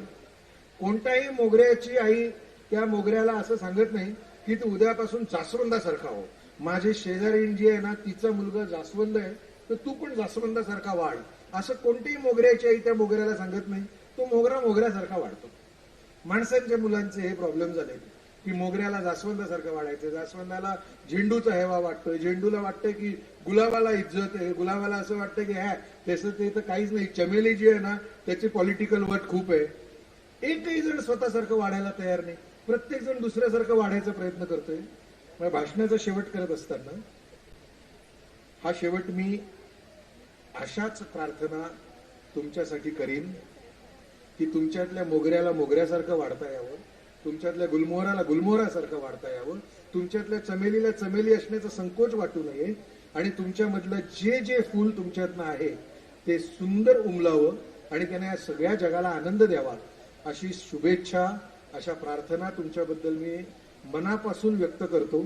आणि या इतक्या उत्तम कार्यक्रमाला सह्याद्री संस्थेनं मला बोलावलं याबद्दल मी आपला अतिशय मनापासून आभारी आहे. आणि ही जी झिंग काहीच नव्हतं, म्हणजे शेवट करतो म्हटलं होतं मी, पण सांगितल्याशिवाय राहत नाही. ही फिल्म बघितली, त्या फिल्ममध्ये मुलाचं लग्न झालेलं नाही, मुली मिळेल की नाही गॅरंटी नाही, व्यवसायामध्ये काही फारसं चांगलं नाही. त्यावेळेला एक माणूस 50-60 वर्षापूर्वी कुठून फायर आणली असेल, काय असेल त्यावेळेला. हा हायवे अजूनही नाही म्हणून आम्ही तक्रारी करतो. त्यावेळेला हे रस्ते काय असतील, पण तो माणूस फायर घेऊन येतो आणि त्या फायर मधून एवढी मोठी संस्था उभी राहते. काय असेल फायर, बाहेरचं आपण काय बोलतो. त्यांनी ठरवलं असतं मी गव्हर्नमेंट कॉन्ट्रॅक्टर होतो आणि रस्त्याचं काम करतो तर काय झालं असतं, काय झालं नसतं, छान संसार झालाही असता, पण मग हे एवढं उभं राहिलं नसतं. हे सगळं जेव्हा उभं राहतं ना, हे साम्राज्य ज्या वेळेला उभी राहतात ना त्यावेळेला, किंवा कुठलंही मोठं काम ज्या वेळेला उभं राहतं त्यावेळेला हे नक्की समजून चाला की कोणाच्या तरी एकाच्या ध्यासाला हे फूल आलेलं असतं. त्याच्या ध्यासावर, त्याच्या तपश्चर्येवर हे सगळं उभं असतं. त्यांना त्यावेळेला नियतीनं काय काय काय काय इतर पर्याय दाखवले असतील, ते पर्याय न स्वीकारता जे त्यांच्या मनाला वाटत होतं त्या रस्त्यावर तो माणूस चालत गेला. त्याला तुम्ही सगळेजण जे इथं बसलेले आहात ना, ती त्याला लागलेली फुलं आहे. कोणीतरी झाड असं लावलंय की आता त्याला वर्षानुवर्ष फुलं येत आहेत आणि ती फुलं आपण सगळेजण आहोत. असा ध्यास, हा ध्यासपंथ आपल्या सगळ्यांना मिळावा यासाठीच्या प्रार्थना व्यक्त करतो आणि आपली रजा घेतो. धन्यवाद. धन्यवाद सर. आपल्या माध्यमातून खरं तर राजकीय किंवा इतर सर्व क्षेत्रातील व्यक्ती आजपर्यंत आपण आकाशापर्यंत नेण्याचं आपण काम केलंय. आज आपल्या माध्यमातून खऱ्या अर्थानं आमचा हा जयंती महोत्सव आपण एका वेगळ्या उंचीवर नेऊन ठेवलात. आपण वेळात वेळ काढून या ठिकाणी उपस्थित राहत मार्गदर्शन केलं त्याबद्दल आपले आभार. यानंतरचा आपण कार्यक्रमाकडे वळतोय.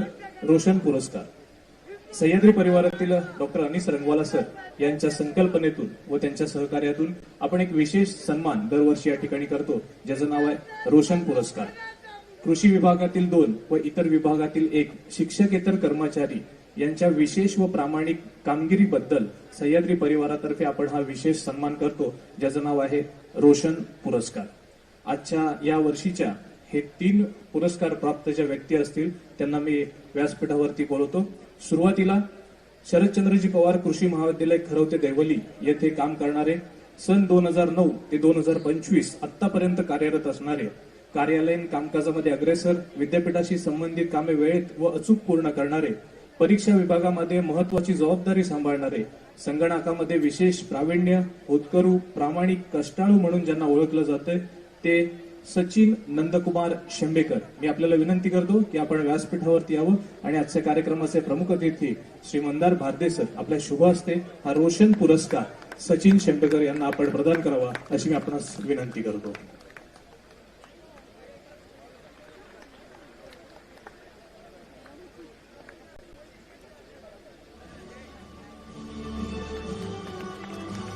यानंतर शरदचंद्रजी पवार कृषी महाविद्यालय ठरवते देवली या ठिकाणी कार्यरत असणारे शिपाई म्हणून कार्यरत असताना महाविद्यालय परिसर व संपूर्ण प्रक्षेत्र लागवडीसाठी योगदान ज्यांचं आहे, कष्टाळू व प्रामाणिक म्हणून ज्यांची ओळख आहे, सन 2001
यानंतर सह्याद्री परिवारातील शिक्षक आणि विद्यार्थी यांचे काही विशेष सन्मान आपण या ठिकाणी करणार आहोत, ज्यामध्ये सुरुवातीला doctor Lalita Nemade Bonde, Govindrao Nikam college of pharmacy सावर्डेच्या या शिक्षिका, पुणे विद्यापीठामधून ज्यांनी फार्मसी या विषयामध्ये PhD प्राप्त केली आहे, त्यांना मी विनंती करतो की आपण व्यासपीठावरती यावं.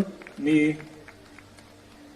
मंदार भारदे सर आपल्याला विनंती करतो की आपल्या शुभ हस्ते त्यांचा आपण हा सन्मान करावा.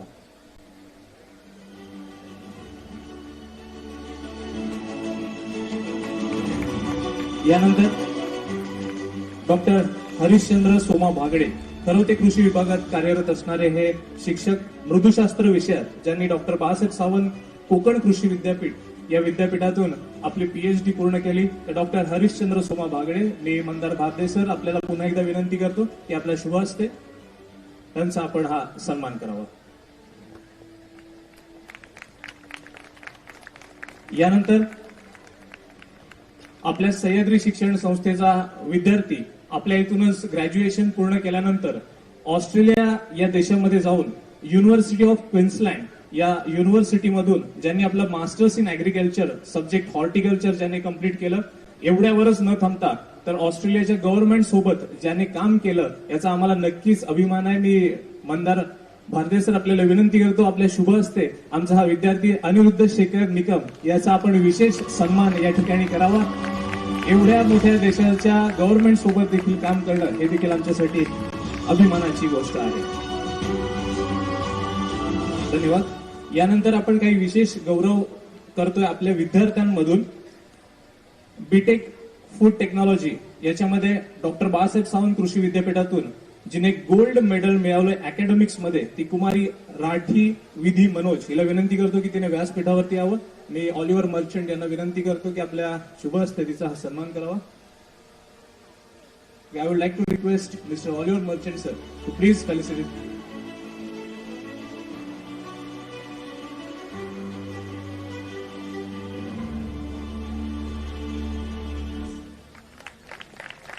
यानंतर बीटेक बायोटेक्नॉलॉजी या विभागातून डॉक्टर बाळासाहेब सावंत कृषी विद्यापीठातून जिने गोल्ड मेडल मिळवलं अकॅडमिक्स मध्ये, ती कुमारी शिंदे सेजल शरद, हिला विनंती करतो तिने व्यासपीठावरती यावं.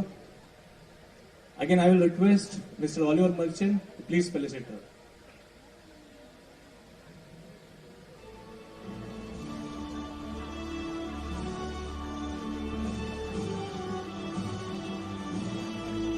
Thank you so much. यानंतर सह्याद्री स्कूल ऑफ आर्ट या कॉलेजचे विद्यार्थी 64वे महाराष्ट्र राज्य कला प्रदर्शन शिल्पकला या प्रकारामध्ये ज्यांनी प्रथम क्रमांक पटकावला तो विशाल अशोक गोवळकर याला विनंती करतो की त्याने व्यासपीठावरती यावं. मी सह्याद्री शिक्षण संस्थेचे अध्यक्ष सन्माननीय बोर्ड सर आपल्याला विनंती करतो आपल्या शुभ हस्ते त्याचा हा सन्मान करावा. विशाल अशोक गोवळकर.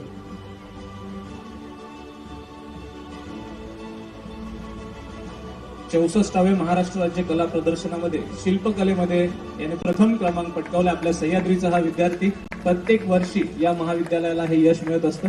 यानंतर विशाल जयेश मसणे 64वे महाराष्ट्र राज्य कला प्रदर्शन शिल्पकला याच्यामध्ये विशेष पुरस्कार ज्याने मिळवला. मी विनंती करतो विशाल जयेश मसणे चिपळूणचे डीवायएसपी सन्माननीय राजमाने साहेब यांच्या शुभ हस्ते आपण हा त्यांचा सन्मान करतोय.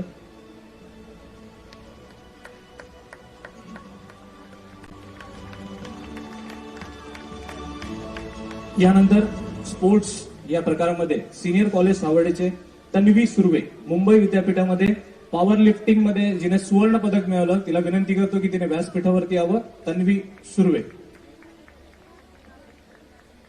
मी सावर्डे पोलीस स्टेशनचे निरीक्षक सन्माननीय गायकवाड साहेब यांच्या शुभ हस्ते हा सन्मान करण्यासाठी त्यांना विनंती करतो.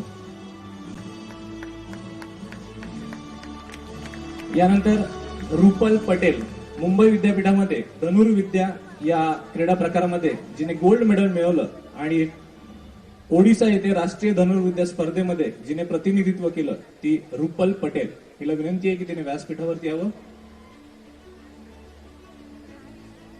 यानंतर उदयराज गराळे कुस्ती या क्रीडा प्रकारामध्ये मुंबई विद्यापीठामध्ये सुवर्ण पदक मिळवलंय. उदयराज गराळे त्याला विनंती आहे आपण व्यासपीठावरती यावं. यानंतर शालेय विभागामध्ये गोविंदराव निकम माध्यमिक व उच्च माध्यमिक विद्यालय सावर्डेचे हे विद्यार्थी आहेत. गार्गी घनश्याम गडशी तिला विनंती आहे तिने व्यासपीठावरती यावं. 6वी अबॅकस राष्ट्रीय स्तरावरची जी स्पर्धा आहे याच्यामध्ये तिने विशेष यश मिळवलंय. मी मंदार भारते सर आपल्याला विनंती करतो की आपल्या शुभ हस्ते तिचा हा सन्मान व्हावा. गार्गी घनश्याम गडशी अबॅकस स्पर्धेमध्ये राष्ट्रीय स्तरावरती तिने हे यश मिळवलंय. यानंतर यश राजेश सावंत 9वी मधील हा विद्यार्थी रायफल शूटिंग स्पर्धेमध्ये राष्ट्रीय स्तरावरती ज्याने आपलं प्रतिनिधित्व केलंय आणि यश मिळवलंय तो यश राजेश सावंत. मी विशाल राऊत यांना विनंती करतो आपल्या शुभ हस्ते त्याचा हा सन्मान करावा.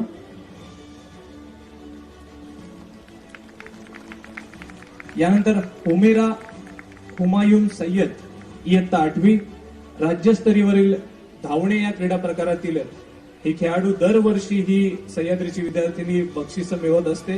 मी सन्माननीय सचिव महेश माडिक सर आपल्याला विनंती करतो आपल्या शुभ हस्ते तिचा हा सन्मान करावा.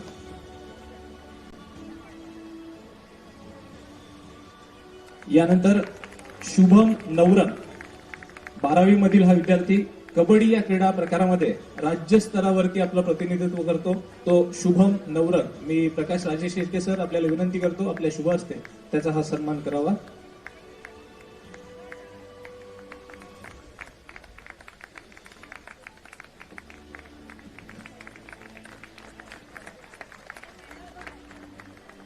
आणि आज या जयंती महोत्सवासाठी खास उपस्थित असणारे ज्यांच्या माध्यमातून आपल्यापर्यंत ही रांगोळी आपण सगळ्यांनी पाहिली असेल, ही रांगोळी आपल्यापर्यंत पोहोचवली.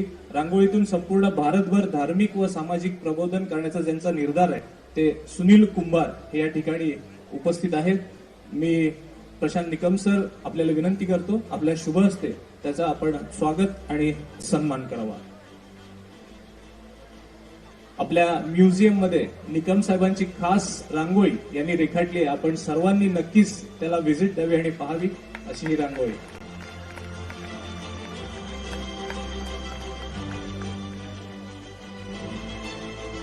असेच हे आपले सर्व विद्यार्थी ज्याच्यामध्ये इतर काही विशेष प्रावीण्य असतील, ज्याच्यामध्ये सिद्धांत सावंत याने MPSC मध्ये परीक्षा पास झालाय आणि रेव्हेन्यू डिपार्टमेंट मध्ये ज्याचं सिलेक्शन झालंय. संस्कार सुभाष लटके जिल्हास्तरीय कुस्ती स्पर्धेमध्ये ज्यांनी गोल्ड मेडल मिळवलंय. आदेश बांद्रे याने रौप्य क्रीडा प्रकारामध्ये आणि गोळाफेकमध्ये यश मिळवलंय. क्रांती मस्कर 100 मीटर धावण्यामध्ये जिने यश मिळवलंय. नौमान पटेल व्हॉलीबॉल या क्रीडा प्रकारामध्ये यश मिळवलंय. आणि इतर असे अनेक विद्यार्थी ज्यांनी यश मिळवलंय, ज्याच्यामध्ये आर्या नरेश कदम या विद्यार्थिनीची इस्रोसाठी देखील निवड झाली. न्यू इंग्लिश स्कूल भेलसेची ही विद्यार्थिनी. अशा सर्व गुणी विद्यार्थ्यांचं मी सर्वांचं अभिनंदन करतो. आजच्या या जयंती महोत्सवासाठी सह्याद्री शिक्षण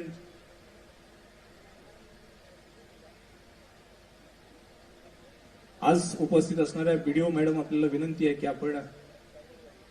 आपण या ठिकाणी उपस्थित राहिलात त्याबद्दल देखील मी आपले आभार व्यक्त करतो. आजच्या सह्याद्री शिक्षण संस्थेचे संस्थापक शिक्षण महर्षी माजी खासदार स्वर्गीय गोविंदरावजी निकम साहेब यांच्या जयंती महोत्सवानिमित्त आजच्या कार्यक्रमाचे प्रमुख अतिथी पद्मश्री मान्य डॉक्टर तात्याराव लहाने सर, त्यांच्यासोबत उपस्थित मान्य श्री मंदार भारदे सर, ऑस्ट्रेलियाहून खास आलेले मान्य ऑलिव्हर मर्चंट, मान्य आमदार शेखरजी निकम सर, बाबासाहेब बुवड सर, संस्थेचे सर्व संचालक सचिव सन्मान्य महेश माडिक सर, डीवायएसपी राजमाने साहेब, तसेच त्यांच्यासोबत उपस्थित आपल्या जिल्ह्यातून जिल्ह्याबाहेरून आलेले सर्व कार्यकर्ते, ग्रामस्थ, सर्व मान्यवर, या सर्वांचं मी सह्याद्री परिवारातर्फे आभार व्यक्त करतो. आणि आजच्या दिवसातील हा पहिल्या सत्रातील कार्यक्रम संपला असे या ठिकाणी जाहीर करतो. आपल्या सर्वांची भोजनाची व्यवस्था ही डिप्लोमा फार्मसी या ठिकाणी करण्यात आले याची सर्वांनी नोंद घ्यावी.